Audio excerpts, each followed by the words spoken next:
നേരിയ കാര്യം പറയുമ്പോൾ മറന്നു പോയിട്ട് ഞാൻ മുൻകൂർ നിങ്ങളോട് കാര്യം പറയാം. നമ്മുടെ ജില്ലയിൽ തന്നെ പെരിനാട് എന്ന സ്ഥലത്ത് നിന്ന് അവിടെ പഠിക്കുന്ന +2 പഠിക്കുന്ന ഒരു കുട്ടിയുടെ ഒരു കുട്ടിയല്ല, ശരിക്കും കുറെ കുട്ടികൾ ഇൻവോൾവ് ആയിട്ടുണ്ട്. കുട്ടികളുടെ ബന്ധുക്കളും അധ്യാപകരുടെ സൈബർ സെല്ലിലെത്തി. അവർ ഒന്നതിന് പ്രധാന കാരണം ഇത്രയേ ഉള്ളൂ.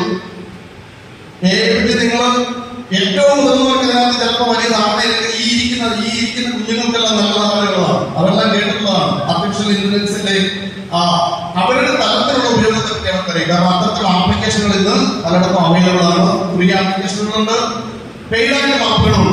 ഇത് ഉപയോഗിച്ചുകൊണ്ട് എന്ത് ചെയ്യാൻ പറ്റും? എന്തും ചെയ്യും. അപ്പൊ ആ സ്കൂളിൽ സംഭവിച്ചത് എന്താണെന്ന് ചോദിച്ചാൽ, ആ സ്കൂളിലെ പെൺകുട്ടികളുടെ സാധാരണ ഫോട്ടോഗ്രാഫർ അവർ ഇൻസ്റ്റയിൽ പോസ്റ്റ് ചെയ്തിട്ടുള്ള അല്ലെങ്കിൽ ഏതെങ്കിലും സ്ഥലങ്ങളിൽ ഇട്ടിരിക്കുന്ന വാട്സപ്പിലൂടെ കൊടുത്തിരിക്കുന്ന അത്തരത്തിലുള്ള ചിത്രങ്ങൾ മാത്രം എടുത്തിട്ടുണ്ട്. പല മാത്രം എടുത്തുകൊണ്ട് എന്ത് ചെയ്യുന്നു? ഈ ആപ്പ് ഉപയോഗിച്ചുകൊണ്ട് മോശമായ തരത്തിലുള്ള വീഡിയോകളും മോശമായ തരത്തിലുള്ള ചിത്രങ്ങളും ജനറേറ്റ് ചെയ്തെടുക്കുകയും അത് പഠനത്തിലേക്ക് പരത്തുകയും ചെയ്യുക. അതെവിടെ പോയി? സ്കൂളിലെ ആൺകുട്ടികളുടെ കയ്യിലായി, അവിടെ നിന്ന് സ്കൂളിൽ പൂർവ്വ വിദ്യാർത്ഥികളുടെ കയ്യിലായി, അവിടെ നിന്ന് പുറത്തേക്ക് പോയി ഫോട്ടോസ്റ്റാറ്റിൽ വരച്ചു. ആര് കണ്ടാലും യഥാർത്ഥമാണെന്ന് തോന്നിപ്പിക്കുന്ന തരത്തിലുള്ള ചിത്രങ്ങളും വീഡിയോകളും. ഇത് കുട്ടികൾക്കറിയില്ല. കുട്ടികൾ എന്താണ് നമ്മുടെ ഫോണിൽ ചെയ്യുന്നത്, എന്തൊക്കെ ആപ്ലിക്കേഷനുകളാണ് അതിലിടുന്നത്. കോവിഡ് വന്നതോടുകൂടി യഥാർത്ഥത്തിൽ എന്താ സംഭവിച്ചത്? കുട്ടികളെല്ലാവരും അതിനോട് വളരെ രഹസ്യമായിട്ടോ അല്ലെങ്കിൽ നമ്മുടെ ശകാരം കേട്ടുകൊണ്ട് ചുരുക്കമായിട്ടോ ഉപയോഗിച്ചുകൊണ്ടിരുന്ന ഫോണുകളുടെ എല്ലാം ഉടമസ്ഥരായവരുമാണ്. ശരിയല്ലേ? പരീക്ഷയും പഠനവും ഫോൺ ഉപയോഗിച്ച് മാത്രമേ പറ്റുള്ളൂ എന്നുള്ള ഒരു സാഹചര്യം നമ്മൾ എന്ത് സംഭവിച്ചു? അവരെല്ലാവരും ഉടമസ്ഥരായി മാറി. അതുകൊണ്ട് അതിന്റെ പാസ്വേഡ് അവരിടുമെന്ന് തീരുമാനിച്ചു. അതിന് എന്തൊക്കെ ആപ്ലിക്കേഷൻ ഇടണമെന്ന് അവർ തീരുമാനിച്ചു. അവർ പലപ്പോഴും ചോദിക്കാറുണ്ട്, അമ്മയുടെ ഫോൺ എടുക്കാൻ ഞാൻ വരുന്നില്ലല്ലോ, പിന്നെ എന്റെ ഫോൺ എടുക്കാൻ പറ്റുന്നത്. ഇങ്ങനെയൊക്കെയുള്ള തലങ്ങളിലേക്ക് കാര്യങ്ങൾ നീങ്ങി. അവിടെ ഞാൻ നേരത്തെ പറഞ്ഞ ഗേറ്റടക്കണം, ബില്ലടക്കണം, കടകടക്കണം ഒരു കുഞ്ഞിനോട് നമ്മൾ പറയുമ്പോൾ നീ ആൺകുട്ടിയാലും പെൺകുട്ടിയാലും വീട്ടിൽ സുരക്ഷിതമായിരിക്കണമെന്ന് നിർദ്ദേശത്തോടു കൂടിയാണ് പറയുന്നത്. പക്ഷേ ഡിജിറ്റൽ സ്പേസിലാണ്, ഇന്റർനെറ്റില് സൈബർ സ്പേസിൽ പെരുമാറുമ്പോൾ നീ ഫോണിൽ ആവശ്യമില്ലാത്ത ആപ്ലിക്കേഷനുകൾ ഉപയോഗിക്കരുത്. നീ ഇൻസ്റ്റഗ്രാമിൽ പെരുമാറുമ്പോൾ നിനക്ക് പരിചയമില്ലാത്തവരെ സുഹൃത്തുക്കളാക്കരുത്. നിന്നോട് ആവശ്യപ്പെടുന്നതിനനുസരിച്ച് നീ റെസ്പോണ്ട് ചെയ്യരുത്. അവർ ചോദിക്കുന്നത് അയച്ചു കൊടുക്കരുത് എന്ന് പറയുന്നതിനുള്ള ആ ഒരു നിലയിലേക്ക് നമ്മൾ എത്തിച്ചേർന്നു. സൈബർ സുരക്ഷ എന്ന് പറയുന്നത്, ഞാൻ ഇവിടെ വന്നിട്ട് ഇന്ത്യൻ ആർമിയുടെ നേരെ എയർഫോഴ്സിലുള്ള ഹെഡ്ക്വാർട്ടറിൽ ഇരിക്കുന്ന സിസ്റ്റത്തിന് നേരെ നടക്കുന്ന ആക്രമണം പറഞ്ഞിട്ടോ റാൻസം വെയറിനെ പറ്റി പറഞ്ഞിട്ടോ അല്ലെങ്കിൽ ഏതെങ്കിലും തരത്തിൽ നമ്മൾ പറയുക ഇപ്പോ പേജുകൾ പൊട്ടിത്തെറിച്ചതിനെ പറ്റി പറഞ്ഞിട്ടോ ഒന്നൊരു കാര്യമില്ല. നമ്മുടെ തലത്തിൽ നമുക്ക് നമ്മുടെ ജീവിതത്തിൽ പ്രയോജനപ്പെടുന്ന ചെറിയ കാര്യങ്ങളെ പറ്റിയാണ് ഞാൻ ഇവിടെ പറയുന്നത്. കാരണം സൈബർ സുരക്ഷ എന്ന് പറയുന്നത് വളരെ വിശാലമായ അർത്ഥത്തിലുള്ളൊരു സാധനമാണ്. അതേപോലെ തന്നെ നമ്മൾ ഓരോരുത്തരുടെ നിത്യജീവിതത്തിൽ വളരെ പ്രയോജനപ്രദമായി ഉപയോഗിക്കേണ്ട ഒരു സംഗതി കൂടിയാണ്. ഇവിടെ ആക്സസ് ഓഫ് പേരൻറ് പറയുന്ന സംഗതി ഉണ്ട്. നമ്മൾ പലപ്പോഴും നിയന്ത്രിക്കാറില്ല എന്ന് പറയുന്നൊരു സംഭവമുണ്ട്. ഞാൻ ആദ്യം കുട്ടികളുടെ കാര്യം പറഞ്ഞിട്ട് മുതിർന്നവരിലേക്ക് ചെല്ലാം. നോക്കുക, പോലീസിന്റെ ഒരു ഭാഷയിൽ പറയുകയാണ് crime against person, crime against property. ഇത് രണ്ട് തരത്തിൽ തിരിക്കാറുണ്ട്. ഏത് തരത്തിലുള്ള കുറ്റകൃത്യങ്ങൾ ഒന്നിന് വ്യക്തിക്ക് നേരെയുള്ള ആക്രമണം അല്ലെങ്കിൽ അയാളുടെ വസ്തുതകൾക്കെതിരെ ആക്രമണം. ഞാൻ ആരെങ്കിലും പണം തട്ടിച്ചുകൊണ്ട് പോയാൽ അത് എനിക്ക് നേരെയല്ല, എന്റെ സമ്പത്തിന് നേരെയുള്ള ആക്രമണം. എനിക്ക് പൈസ നഷ്ടം ഉണ്ടായി, എനിക്ക് വേറെ തരത്തിൽ ശാരീരികമായ ഒരു ബുദ്ധിമുട്ടുണ്ടായില്ല. പക്ഷെ എന്നെ ഒരാൾ ഹത്യ ചെയ്തു, ഉപദ്രവിച്ചു, മുറിപ്പെടുത്തി, അല്ലെങ്കിൽ മോശമായി സംസാരിച്ചു, പരിഗണിച്ചു എന്ന് പറഞ്ഞാൽ അത് വ്യക്തിയെന്ന രീതിയിൽ എനിക്കെതിരെ നടത്തിയ ആക്രമണം. അപ്പൊ ഈ തരത്തിലുള്ള രണ്ടു തരം കുറ്റകൃത്യങ്ങളും സൈബർ സ്പേസിലുമുണ്ട്. പലരും വയലേഷൻ ഓഫ് പ്രൈവസി എന്താണ്, ഐഡന്റിറ്റി തെഫ്റ്റ് എന്താണ്, സൈബർ ഡിഫമേഷൻ എന്താണ്, സൈബർ സ്റ്റോക്കിംഗ് എന്താണ്, പലരും അറിയാതെയാണ് പെരുമാറുന്നത്. നമ്മുടെ കയ്യിൽ ഫോണുണ്ട്, നമുക്ക് എല്ലാവർക്കും അക്കൗണ്ടുകളുണ്ട്, നമുക്ക് ഇന്റർനെറ്റിൽ എവിടെയെങ്കിലും വിഹരിക്കാം. കാരണം എന്താണ്? ഒരു ബൗണ്ടറിയും ഇല്ല, ഒരു പരിധിയും ഫിസിക്കലി വെക്കാൻ പറ്റില്ല. കാരണം ഈ ഗ്ലോബിന്റെ അങ്ങേ തരത്തിലുള്ളയാളുമായിട്ട് നമുക്ക് റിയൽ ടൈമിൽ സംവദിക്കാനുള്ള ശേഷി തരുന്ന അപാരമായ ടെക്നോളജിയാണ് ഇൻഫർമേഷൻ ആൻഡ് കമ്മ്യൂണിക്കേഷൻ ടെക്നോളജി, വിവരവിനിമയ സാങ്കേതിക വിദ്യകൾ. ഇത് എന്തിനാണ്? എല്ലാ സാങ്കേതിക വിദ്യകളുടെ ഉദ്ദേശം എന്താണ്? മനുഷ്യ ജീവിതം മെച്ചമാക്കാനാണ്, നമ്മുടെ ജീവിതത്തെ കൂടുതൽ ആയാസരഹിതമാക്കാനാണ്, കൂടുതൽ എന്താണ് ചീപ്പാണ്. എങ്ങനെയാണ് സാമ്പത്തികമായി നോക്കിക്കഴിഞ്ഞാൽ വളരെ ചിലവ് കുറഞ്ഞ രീതിയിൽ നമുക്ക് കൂടുതൽ ആയിട്ട് എന്താണ് റിസോഴ്സ് ഉപയോഗിക്കാൻ കഴിയുന്ന തരത്തിൽ വളരെയധികം എന്താണ് ജീവിതത്തെ മെച്ചപ്പെടുക എന്ന് പറഞ്ഞാൽ ഹ്യൂമൻ വെൽബീയിങ് ഉദ്ദേശിച്ച് തന്നെയാണ് എല്ലാ ടെക്നോളജികളും ഈ ലോകത്തുണ്ടായിരിക്കുന്നത്. പക്ഷെ ടെക്നോളജിക്ക് ഒരു കുഴപ്പമുണ്ട്. ഏത് ടെക്നോളജിയെ എന്ത് ചെയ്യാൻ പറ്റും? മിസ്യൂസ് ചെയ്യാൻ പറ്റും. അങ്ങനെ ടെക്നോളജി മിസ്യൂസ് ചെയ്യപ്പെടുമ്പോഴാണ്, നിങ്ങൾ കുട്ടികളൊക്കെ പഠിച്ചിട്ടുള്ളതാണ് ആസ്ട്രോട്രോമലിന്റെ കഥ, ഡൈനാമിക് ലെവലുകളൊക്കെ.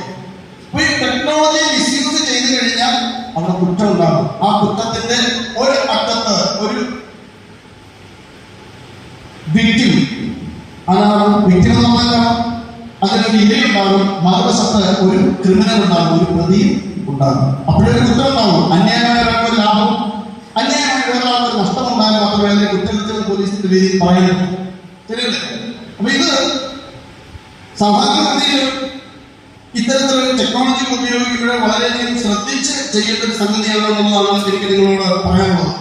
അപ്പൊ ഒരുപാട് കുറ്റകൃത്യങ്ങളുണ്ട്. പലരും നമ്മളോട് പറയാനുള്ള ഒരു പരാതിയാണ്, സാറേ എന്റെ ഫേസ്ബുക്ക് അക്കൗണ്ടിൽ ഡ്യൂപ്ലിക്കേറ്റ് വേറെ ഉണ്ടാക്കി. ഇതിൽ ഒരാൾക്കെങ്കിലും അനുഭവം കാണില്ലേ? ഉണ്ടാവില്ലേ? എന്റെ അക്കൗണ്ടിൽ നിന്ന് വേറൊരു ഡ്യൂപ്ലിക്കേറ്റ് അക്കൗണ്ട് ആരും ഉണ്ടാക്കിയിട്ട് എന്റെ സുഹൃത്തുക്കളോട് പണം ആവശ്യമാണ്. കുറ്റമാണ്.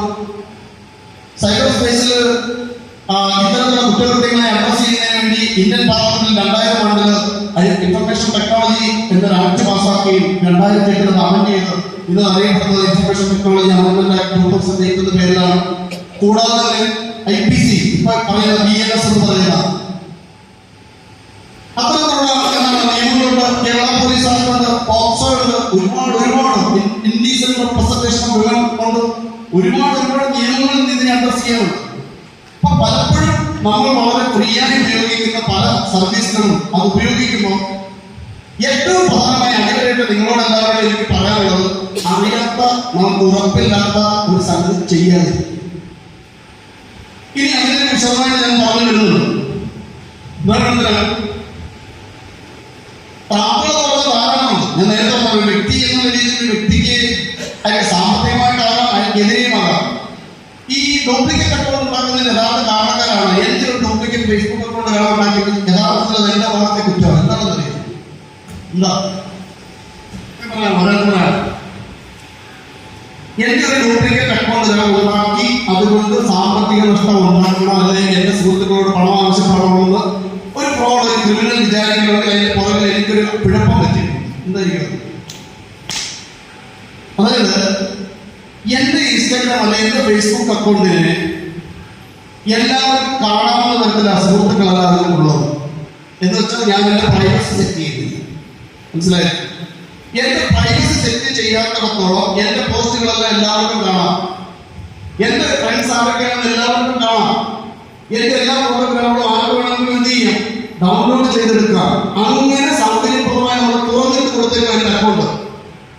അത് ഒരാൾ എന്ത് ചെയ്യും, ഏതെങ്കിലും ഒരു കോഡ് എന്ത് ചെയ്യും, എന്റെ പ്രൊഫൈൽ പിക്ചറോ എന്റെ ഫോട്ടോയോ ഞങ്ങളുടെ പോസ്റ്റുകളിൽ നിന്നുള്ള ചിത്രങ്ങളോ എടുത്തിട്ട് എന്റെ പേര് കാണാം, എന്റെ ഡിസ്ക്രിപ്ഷൻ കാണാം, എന്നെ സംബന്ധിച്ചുള്ള എല്ലാ വിവരങ്ങളും അതേപോലെ ഡ്യൂപ്ലിക്കേറ്റ് ഉണ്ട്. നിങ്ങൾക്കറിയാം, ഇന്റർനെറ്റിൽ സോഷ്യൽ മീഡിയയിൽ ഏത് തരത്തിലുള്ള അക്കൗണ്ട് ക്രിയേറ്റ് ചെയ്യണമെങ്കിൽ അതിന് പ്രത്യേകിച്ച് പാസ്പോർട്ട് ചോദിക്കുന്നില്ല, റേഷൻ കാർഡ് ചോദിക്കുന്നില്ല, ആധാർ കാർഡ് ചോദിക്കുന്നില്ല, ചോദിക്കൂ. ഇഷ്ടമുള്ള പേരിന് ഇഷ്ടമുള്ള ചിത്രമെടുത്ത് ഇഷ്ടമുള്ള അക്കൗണ്ടുകൾ ഉണ്ടാക്കാൻ പറ്റും. അപ്പൊ അവിടെ നമ്മളെന്താ ചെയ്യുന്നത്, എന്റെ അക്കൗണ്ടിനെ സുരക്ഷിതമാക്കാൻ ഞാൻ എന്ത് ചെയ്യണം, എന്റെ അക്കൗണ്ടിന് പ്രൈവസി സെറ്റ് ചെയ്തിടണം. അപ്പൊ എന്റെ അക്കൗണ്ട് ഡ്യൂപ്ലിക്കേറ്റ് ആർക്കും എടുക്കാൻ പറ്റില്ല. ഒന്ന് എടുത്താൽ ആർക്ക് അയച്ചു കൊടുക്കാൻ പറ്റും, എന്റെ ഫ്രണ്ട്സിനെ ആൾക്കാർക്ക് കാണാൻ പറ്റില്ല. പിടികിട്ടിയ ഇതാണ് ഇതിനകത്ത് ഒരു കാര്യം. അപ്പൊ ഇത് വളരെ പ്രധാനപ്പെട്ട സംഗതിയാണ് ഞാൻ പറഞ്ഞത്. രണ്ടാമത്തെ കാര്യം എന്ന് പറയുന്നത് ടു സ്റ്റെപ്പ് വെരിഫിക്കേഷൻ എന്ന സംഗതി നിങ്ങളുണ്ട്. മൾട്ടി പാർട്ട് ഓതന്റിക്കേഷൻ എന്നാണ് ടെക്നിക്കലി പറയുന്നത്, പ്രൊഫൈൽ എന്ന് പറയും. അതായത് ഈ ജില്ലയിൽ ഒരാളുടെ ഫോൺ നഷ്ടപ്പെട്ട ശേഷം അയാൾ കൃത്യമായി അയാളുടെ വാട്സപ്പിൽ വേണ്ട സെക്യൂരിറ്റി കൊടുക്കാതിന്റെ പേരിൽ അയാൾ കുടുംബത്തിൽ വലിയ പ്രശ്നമുണ്ടായി. അപ്പൊ അതിലേക്ക് ഞാൻ പറയാം, ആദ്യത്തെ ഫോൺ നഷ്ടപ്പെടുന്നതിനെ സംബന്ധിച്ച്, ഫോൺ നഷ്ടപ്പെട്ടു കഴിഞ്ഞാൽ എങ്ങനെയാണ് അത് കണ്ടുപിടിക്കാൻ കഴിയുക, അതിനെപ്പറ്റി നിങ്ങൾക്ക് ധാരണയുണ്ട്. ഞാൻ സൈബർ സെല്ലുമായി ബന്ധപ്പെട്ടിട്ട് ധാരാളം ഫോൺ നഷ്ടപ്പെട്ടതിനെ സംബന്ധിച്ചുള്ള പരാതികൾ കണ്ടിട്ടുണ്ട്. ഇന്ന് ഫോൺ നഷ്ടപ്പെട്ടു പോയാൽ നമുക്കൊരു പോലീസ് സ്റ്റേഷനിൽ ചെല്ലാതെ തന്നെ ഫോണിനെ കണ്ടുപിടിക്കാനുള്ള മാർഗങ്ങളുണ്ട്. ഒന്നാമത്തെ കാര്യം എന്ന് പറയുന്നത്, നമ്മുടെ എല്ലാവരുടെയും ഫോൺ പലപ്പോഴും ഐഫോൺ ആയിക്കോട്ടെ ആൻഡ്രോയിഡ് ആയിക്കോട്ടെ, ഐഫോൺ ആണെങ്കിൽ അതിനകത്തൊരു എന്തുണ്ടാവും, ഒരു ആപ്പ് ഐ ഡി ഉണ്ടാവും. ആൻഡ്രോയിഡ് ആണെങ്കിൽ അതിനകത്തൊരു ഗൂഗിൾ അക്കൗണ്ട് ഉണ്ടാവും. ഈ അക്കൗണ്ടിനെ ബേസ് ചെയ്ത് മാത്രമേ ഒരു ഫോൺ വർക്ക് ചെയ്യുള്ളൂ. കാരണം ഒരു ഫോൺ പുതിയതായി വാങ്ങി കഴിഞ്ഞാൽ ഒരു അക്കൗണ്ടിനെ ക്രിയേറ്റ് ചെയ്യുക, അത് ജിമെയിലാണ്. ക്രിയേറ്റ് ചെയ്ത ശേഷം മാത്രമേ നമുക്ക് എന്ത് ചെയ്യാൻ പറ്റൂ, പ്ലേ സ്റ്റോറിൽ പോകാനും ആപ്പുകൾ ഇൻസ്റ്റാൾ ചെയ്യാൻ മറ്റു പറ്റുകയുള്ളൂ. അപ്പൊ ഒരു ഫോൺ വർക്ക് ചെയ്യുന്ന ഒരു അക്കൗണ്ടിനെ ബേസ് ചെയ്ത ഈ അക്കൗണ്ട് ഏതാണെന്ന് നമ്മൾ അറിഞ്ഞിരിക്കണം. ഈ അക്കൗണ്ടിന്റെ പാസ്വേഡ് ഏതാണെന്ന് നമ്മൾ അറിഞ്ഞിരിക്കണം.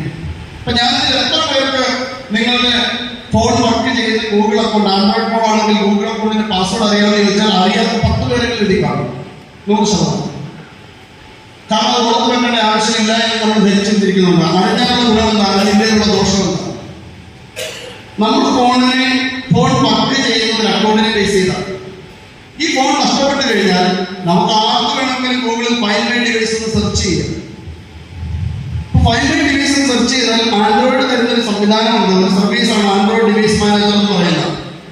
ആ സർവീസിൽ വരുന്ന അതൊരു വിൻഡോ കാണിക്കും. അതിനൊരു യൂസർ ഐ ഡി ഉണ്ട്. അതായത് ഒരു അക്കൗണ്ടിന്റെ യൂസർ ഐ ഡി അടിക്കണം, പാസ്വേഡ് അടിക്കണം. ആ യൂസർ ഐ ഡി എന്ന് പറഞ്ഞാൽ കളഞ്ഞുപോയ ഫോണില് ഗൂഗിൾ അക്കൗണ്ടിന്റെ, അതായത് ജിമെയിലിന്റെ യൂസർ ഐ ഡി, കളഞ്ഞുപോയ ഫോണിലെ ജിമെയിലിന്റെ പാസ്വേഡും ആണ് അടിക്കേണ്ടതെങ്കിൽ വീണ്ടും ഒരു ഡിസ്ക്ലെയിമർ ഉണ്ട്. നിങ്ങൾക്ക് ഫോൺ ഓൺ ആണെങ്കിൽ, നിങ്ങൾക്ക് ഫോണിൽ നെറ്റ്വർക്ക് കണക്ടിവിറ്റി ഉണ്ടെങ്കിൽ നിങ്ങൾക്ക് തീർച്ചയായിട്ടും അടുത്തതായി കാണിച്ചത് ഗൂഗിൾ മാപ്പാണ്. ആ മാപ്പിൽ ഒരു സ്ഥലത്ത് ഒരു ബിൽഡിങ്ങിൽ ഇന്ന മുറിയിൽ അക്കൗണ്ടിരിക്കുന്നതായി കാണിച്ചു. ഇതൊരു പോലീസ് സ്റ്റേഷനിൽ പോകേണ്ട ആവശ്യമില്ല. പക്ഷെ നമ്മളെന്ത് ചെയ്യണം, നമ്മുടെ ഫോണിനെ സംബന്ധിച്ച് പ്രധാനപ്പെട്ട വിവരങ്ങൾ അറിഞ്ഞിരിക്കണം. നമ്മുടെ ഫോണുകൾക്ക് IMEI നമ്പർ എന്ന് പറയുന്നതാണ് ആ ഫോണിന്റെ ഐഡന്റിറ്റി എന്നുള്ളത് എല്ലാവരും മനസ്സിലാക്കി വെക്കണം. IMEI, international mobile equipment identity number. ഈ നമ്പർ നമുക്ക് കാണാൻ പഠിച്ചു കൊടുക്കേണ്ട കാര്യമില്ല. കാരണം 15 ഡിജിറ്റൊന്നും കാണാൻ പഠിക്കേണ്ട ആവശ്യമില്ല. പക്ഷെ നമുക്ക് എന്ത് ചെയ്യാം, ഫോൺ നഷ്ടപ്പെടുമ്പോഴേ IMEI നമ്പറിന്റെ പ്രാധാന്യം വളരെ വലുതാണ്. അപ്പോഴാളുകൾ എന്ത് ചെയ്യും, ബില്ലെടുക്കാൻ പോകും, കവർ എടുക്കാൻ പോകും, കവർ സ്റ്റിക്കറായിട്ടൊക്കെ ഒട്ടിച്ചിട്ടുണ്ട്.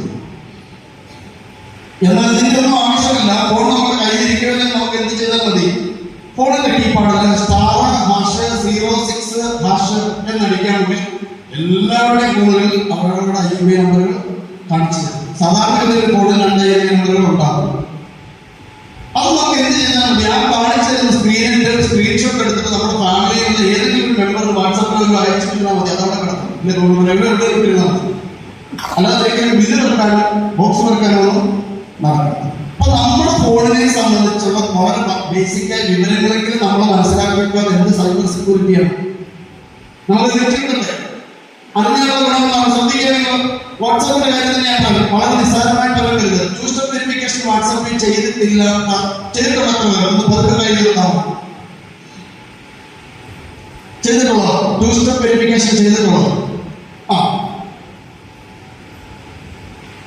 വാട്സാപ്പിൽ കൈ വെക്കുന്നത് നല്ല എനിക്കറിയാൻ പറ്റുള്ളൂ. അത്രയും നമ്മൾ സെക്യൂറായിട്ട് സെക്യൂരിറ്റീസ് അറിവുള്ളവരാണ് അല്ലേ?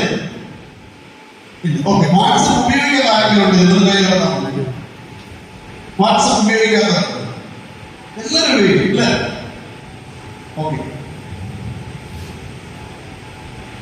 ഇത് നിങ്ങൾക്ക് എനിക്ക് തോന്നുന്നു സമയത്തിന്റെ ഒരു പ്രശ്നമുണ്ട്. എന്നാൽ പോലും നിങ്ങൾക്ക് എന്നോട് എന്തെങ്കിലും ഇത് ചോദിക്കാനുണ്ടെങ്കിൽ നിങ്ങൾക്ക് ചോദിക്കാൻ എനിക്ക് അറിയാവുന്നതാണ് ഞാൻ പറഞ്ഞത്. ആ റെസ്പോണ്ട് ചെയ്യാതിരിക്കും. ഞാൻ വീഡിയോയിൽ മാത്രം പറഞ്ഞൊരു കാര്യമില്ല. ശ്രദ്ധിക്കുക, നമ്മുടെ വാട്സാപ്പ് നമ്മൾ ഇൻസ്റ്റാൾ ചെയ്തു, ഓക്കെ, ഫോണിൽ ഉപയോഗിച്ചുകൊണ്ടിരിക്കുക, നമ്മുടെ ഫോൺ കളഞ്ഞു. അപ്പൊ ഞാൻ നേരത്തെ പറഞ്ഞു ഫോൺ കളഞ്ഞു എന്ത് ചെയ്യണമെന്ന് പറഞ്ഞില്ലേ? ഇങ്ങനെ ഇതാ ഇതിന്റെ അപ്പുറം ഫോൺ കളഞ്ഞ കണ്ടുപിടിക്കാൻ അടുത്ത മാർഗമുണ്ട്. ഓക്കെ, അതൊക്കെ കളഞ്ഞ വാട്സാപ്പിലേക്ക് ഫോൺ നഷ്ടപ്പെട്ടാൽ ഇപ്പോൾ കേന്ദ്ര ആഭ്യന്തര മന്ത്രാലയത്തിൽ ഒരു പോർട്ടൽ നിലവിലുണ്ട്. നിങ്ങൾക്ക് നോട്ട് ചെയ്യാമെങ്കിൽ എഴുതി വെച്ചേക്കുക. ആരെങ്കിലും എഴുതി വെച്ചിരുന്നത് CEIR എന്നാണ് ഇതിന്റെ പേര്, സെൻട്രൽ ഇക്വിപ്മെന്റ് ഐഡന്റിറ്റി രജിസ്റ്റർ. വളരെ പവർഫുൾ ആയിട്ടുള്ള ഒരു പോർട്ടലാണ്. ഈ പോർട്ടലിൽ നഷ്ടപ്പെട്ട പോയ ഫോണിന്റെ IMEI നമ്പർ നമ്മൾ കൊടുത്താൽ, നമ്മളുടെ വളരെ അത്യാവശ്യമായ വിവരങ്ങൾ മാത്രം കൊടുത്താൽ, ഇന്ത്യയിൽ എവിടെയെങ്കിലും ഈ ഫോൺ ആരെങ്കിലും ഉപയോഗിക്കാൻ ശ്രമിച്ചാൽ നമുക്ക് SMS ആയിട്ട് മെസ്സേജ് വരും, നിങ്ങളുടെ ഫോൺ ട്രേസ്ഡ് ആണ്. മാത്രമല്ല, നമ്മുടെ ഫോൺ ഇന്ത്യയിൽ ഒരാൾക്കും എടുത്ത് വെച്ച് മിസ്യൂസ് ചെയ്യാൻ പറ്റില്ല, ഉപയോഗിക്കാൻ പറ്റില്ല. അത് വർക്ക് ചെയ്യും. കാരണം IMEI നമുക്ക് അതിന് ബ്ലോക്ക് ചെയ്യാൻ പറ്റും, ബ്ലാക്ക് ലിസ്റ്റിലാക്കും. ഇതിൽ ആരൊക്കെയാണുള്ളത്? ഇന്ത്യയിലുള്ള മുഴുവൻ സേവന ദാതാക്കളുമുണ്ട്, എയർടെൽ ഉണ്ട്, BSNL ഉണ്ട്, BA ഉണ്ട്, ജിയോ ഉണ്ട്, എല്ലാവരും ഇതിനകത്ത് അംഗങ്ങളാണ്. ഇത് ഞാൻ പറഞ്ഞില്ലേ, മിനിസ്ട്രി ഓഫ് ഹോം അഫയേഴ്സിന്റെ കീഴിൽ സർക്കാർ കൊണ്ടുവന്നിരിക്കുന്ന ഒരു സംവിധാനമാണ്. ബംഗാളിൽ എടുത്തോണ്ട് പോയാൽ അറിയാം. പോർട്ടലുണ്ട്. ഫോൺ നഷ്ടപ്പെട്ടു കഴിഞ്ഞാൽ അതിന് IMEI നമ്പർ നമ്മുടെ കയ്യിലുണ്ടാവണം. അതിനെന്ത് ചെയ്യണമെന്ന് ഞാൻ ആദ്യം പറഞ്ഞിട്ടാണ്. IMEI നമ്പർ കയ്യിലുണ്ടാവണം. നമ്മൾ ഇതിലേക്ക് രജിസ്റ്റർ ചെയ്യുകയാണെങ്കിൽ നമ്മുടെ ഫോണിന് ആരെങ്കിലും ആ ഫോണിലേക്ക് കയ്യിൽ കിട്ടിയാൽ വിട്ടിട്ടായിക്കോട്ടെ, ഒരാൾക്ക് കൈമാറിയിട്ടായിക്കോട്ടെ, ആ ഫോണിലേക്ക് ഒരു സിം ഇടാൻ ശ്രമിക്കുമ്പോൾ സിം അതുമായിട്ട് ഇന്ററാക്ട് ചെയ്യുകയാൽ ആ നിമിഷം ആർക്ക് വിവരം കിട്ടും? ഏതെങ്കിലും ഒരു കമ്പനിയുടെ സിം അല്ലേ ഇടാൻ പറ്റൂ. ആ കമ്പനിക്ക് കറക്റ്റ് മെസ്സേജ് ഓട്ടോമാറ്റിക് ചെന്നിരിക്കും. അവിടെ നിന്ന് എന്ത് ചെയ്യും? പോർട്ടൽ വഴി നമ്മുടെ ഫോണിലേക്ക് നമ്മൾ രജിസ്റ്റർ ചെയ്യാൻ കൊടുത്ത നമ്മുടെ ഫോൺ നമ്പറിലേക്ക് എന്ത് വരും? നിങ്ങളുടെ ഫോൺ രജിസ്റ്റർ ആണെന്ന് നമുക്ക് വിവരം വരും. അപ്പൊ തുടർന്നുള്ള നടപടികൾ നമുക്ക് ചെയ്യാൻ പറ്റും. കാരണം നമ്മുടെ പരാതി കൊടുത്ത അല്ലെങ്കിൽ നമ്മൾ രജിസ്റ്റർ ചെയ്തതിന്റെ സ്റ്റാറ്റസ് എന്താണെന്നൊക്കെ ആ പോർട്ടലിൽ നമുക്ക് നോക്കാൻ പറ്റും. ആധാറിന്റെ ഡീറ്റെയിൽസ് ഒക്കെ കൊടുക്കണമെന്നില്ല. ഇനി വാട്സപ്പിലേക്കാണ്. സാധാരണഗതിയിൽ ഫോൺ നഷ്ടപ്പെട്ടു കഴിഞ്ഞാൽ വാട്സപ്പ് എന്ന് പറയുന്ന സാധനം നമ്മുടെ ഫോണിൽ ഉണ്ടാവും. നമ്മുടെ പൊതുവെയുള്ള ധാരണ എന്റെ നഷ്ടപ്പെട്ടു പോയ ഫോൺ ആർക്കും എടുക്കാൻ പറ്റില്ല. കാരണം എന്റെ ഫോണിൽ എന്തുണ്ട്? എന്റെ ഫോണിൽ ഫിംഗർ പ്രിന്റ് ഉണ്ട്, എന്റെ ഫോണിൽ പിന്നുണ്ട്, പിന്നെന്താണ് ഫേസ് റെക്കഗ്നേഷൻ സംവിധാനമുണ്ട്. എല്ലാം ഞാൻ ഫോണിൽ ചെയ്ത് വെച്ചിരിക്കുന്നുണ്ട്. വേറെ ആൾക്കാർ ഫോൺ എടുക്കാൻ പറ്റില്ല. പറ്റുമോ? പറ്റില്ലല്ലോ. പറ്റില്ല, കറക്റ്റാണ്, പറ്റില്ല ഒരു പരിധി വരെ. പക്ഷേ നമ്മുടെ ഫോൺ വേറെ ആളുടെ കൈവശം കിട്ടി, അതിന് സിം ആക്കുകയാണെങ്കിൽ ഊരിയെടുക്കാം. എടുക്കാൻ പറ്റും, ഊരിയെടുക്കാം. അപ്പൊ നമ്മളുടെ എൻ്റെ ഒരു ഫോൺ കളഞ്ഞു പോയി, വളരെ ഫ്രോഡായിട്ടുള്ള ഒരാളുടെ കയ്യിലാണ് ഫോൺ കിട്ടിയത്, അല്ലെങ്കിൽ ആരെങ്കിലും അയാളുടെ കയ്യിൽ ഫോൺ കിട്ടിയതുകൊണ്ട് അയാൾ എന്ത് ചെയ്തു? ഫോൺ തുറക്കാൻ ശ്രമിച്ചു. തുറക്കില്ല. കാരണം എൻ്റെ ഫോണിൽ എന്തുണ്ട്? പിൻ നമ്പർ ഉണ്ട്, അല്ലെങ്കിൽ എൻ്റെ ഫിംഗർ പ്രിന്റ് ഉള്ളത് കൊണ്ട് ഫോൺ തുറക്കാൻ പറ്റില്ല. അപ്പൊ എൻ്റെ ഒരു ഡേറ്റ കണ്ട് കാണാൻ പറ്റില്ല. പറ്റുമോ? ഇല്ല. പക്ഷേ എന്റെ സിമ്മിനെ എന്ത് ചെയ്യാം? നിങ്ങൾക്കറിയാം, സിമ്മ് തുറക്കാൻ സിം എടുക്കാൻ പാടുന്നില്ലല്ലോ. എടുത്തോടെ പറയാൻ ഒരു സാധനം കുത്തി കഴിഞ്ഞാൽ നീ പുറത്തേക്ക് വരില്ലേ? വരും. സിമ്മ് ആ ട്രെയിനിൽ നിന്ന് ഊരിയെടുത്തിട്ട് വേറെ ഫോണിലേക്ക് അയാൾ സിം ഇട്ട ശേഷം അയാളുടെ വേറെ ഫോൺ നമ്പറിലേക്ക് വിളിച്ചാൽ അതിൽ ഡിസ്പ്ലേ കാണിക്കില്ല ഈ ഫോൺ നമ്പർ ഏതാണെന്ന് കാണിക്കും. ഞാൻ പറഞ്ഞ മനസ്സിലായില്ല? മനസ്സിലാവാത്ത എവിടെയാണ് ആ സ്ഥലത്ത് ചെന്നിട്ട് ചോദിക്കണം. ഞാൻ പറഞ്ഞ് ഉറപ്പിച്ചിട്ടേ പോകുള്ളൂ. ക്ലിയർ ആയി ഞാൻ പറഞ്ഞു. മനസ്സിലായില്ലേ? ആ ഫോൺ സിം എടുത്ത് വേറെ ഫോണിലെടുത്തു, ഇട്ട ശേഷം അതിന് കോള് വിളിക്കുന്നു.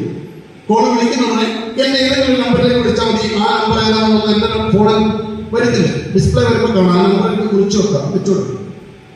ഇനി ആ സിമ്മ് ഞാൻ ഫോണിലേക്ക് ഇട്ട് ഏതാ എന്റെ ഫോണിലല്ല, ഈ ഫ്രോഡായിട്ടുള്ള ആ സിം അയാൾ ഇഷ്ടമുള്ള ഒരു ഫോണിലിട്ട ശേഷം അയാൾ വാട്സപ്പ് ഇൻസ്റ്റാൾ ചെയ്യാൻ പോകും.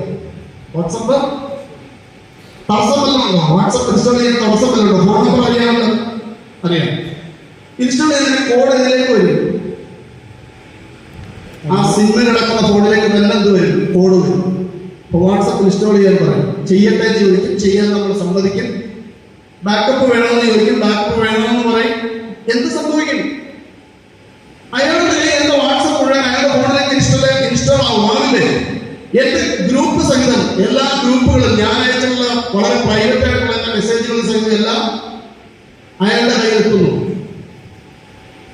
ഞാൻ തമാശയായിട്ട് പറഞ്ഞാൽ ഇങ്ങനെ സംഭവം കൊണ്ട് ഗൾഫിൽ നിന്ന് വന്നൊരു NRI ഇവിടെ വന്നിട്ട് ഫോൺ നഷ്ടപ്പെട്ടിട്ട് അയാളെ സിമ്മിന്റെ ഡ്യൂപ്ലിക്കേറ്റ് എടുക്കാതെ വാട്സപ്പിൽ അയാൾ എന്ത് ചെയ്യാതെ ടൂ സ്റ്റെപ്പ് വെരിഫിക്കേഷൻ ഇടാഞ്ഞതുകൊണ്ട് അയാൾ ഫോൺ നഷ്ടപ്പെട്ടു. പുള്ളി അത് കാര്യമാക്കിയില്ല. പക്ഷെ കിട്ടാൻ പാടില്ലാത്ത ഒരാളുടെ ഫോൺ കിട്ടി. ഫോണിൽ നോക്കുള്ളതുകൊണ്ട് അയാൾ മൈൻഡ് ചെയ്യുന്നത്. പക്ഷെ കിട്ടിയത് ചെയ്തു. വാട്സപ്പ് അയാളുടെ ഫോണിൽ ഇൻസ്റ്റാൾ ചെയ്ത് നോക്കിയപ്പോൾ ഇയാളുടെ വൈകിട്ട് അകലം എന്തുമായിരുന്നു? ആകെ കുടുംബത്തിൽ കലഹമായി. കാരണം വളരെ പ്രൈവറ്റ് ആയിട്ടുള്ള ഒരുപാട് മെസ്സേജുകളും മറ്റും മറ്റൊരാളുടെ കയ്യിലേക്ക് എത്തി. ഞാൻ പറഞ്ഞു മനസ്സിലായി എങ്ങനെയാണ് വാട്സപ്പ് പോകുന്നത്. ഇനി ടൂ സ്റ്റെപ്പ് വെരിഫിക്കേഷൻ സംവിധാനം വാട്സപ്പിലുണ്ട്, അറിയാമല്ലോ എല്ലാവർക്കും. സെറ്റിംഗ്സിൽ പോയി നോക്കിയാൽ മതി, സെക്യൂരിറ്റിയിലുണ്ട്. ടൂ സ്റ്റെപ്പ് വെരിഫിക്കേഷൻ എന്ന് പറഞ്ഞാൽ ആർക്ക് നമ്പർ കൂടി നമ്മൾ കൊടുക്കുകയാണ്. എന്റെ ഫോൺ കളഞ്ഞു പോയാലും എന്റെ സിം വേറെ ആളെ കിട്ടിയാൽ അയാൾ ഈ വാട്സപ്പ് ഇൻസ്റ്റാൾ ചെയ്യാൻ തുടങ്ങുന്ന ഉടനെ കോഡ് വരും. ഇൻസ്റ്റാൾ ചെയ്യാൻ ഒരു പകുതി വരെയെങ്കിലും ചെല്ലും കോഡ്. അതിനുശേഷം എൻ്റെ അടുത്ത് ഉപയോഗിക്കുന്ന ആളല്ലെങ്കിൽ ഇൻസ്റ്റാൾ ചെയ്യാൻ ശ്രമിക്കുന്ന ആളുടെ അടുത്ത് എന്താണ് ടൂ സ്റ്റെപ്പ് വെരിഫിക്കേഷൻ നമ്പർ ചോദിക്കുമ്പോൾ അയാൾക്ക് അറിയാമോ? അത് നഷ്ടപ്പെട്ട ആളുടെ മനസ്സിലിരിക്കുകയല്ലേ. അപ്പൊ ഒരിക്കലും അവിടെ വാട്സപ്പ് ഇൻസ്റ്റാൾ ചെയ്യാൻ പറ്റില്ല. അതുകൊണ്ട് തന്നെ നമ്മുടെ പ്രൈവസി നഷ്ടപ്പെടുകയും ഇല്ല. അപ്പൊ ഞാനിത് പറഞ്ഞു വന്നതിന്റെ കാര്യം ഇത്രയേ ഉള്ളൂ. നിങ്ങൾ വാട്സപ്പ് ഉപയോഗിക്കുന്നവരെല്ലാം വാട്സപ്പിൽ ടൂ സ്റ്റെപ്പ് വെരിഫിക്കേഷൻ എന്ന് പറയുന്നത് നിർബന്ധമായും ചെയ്യും.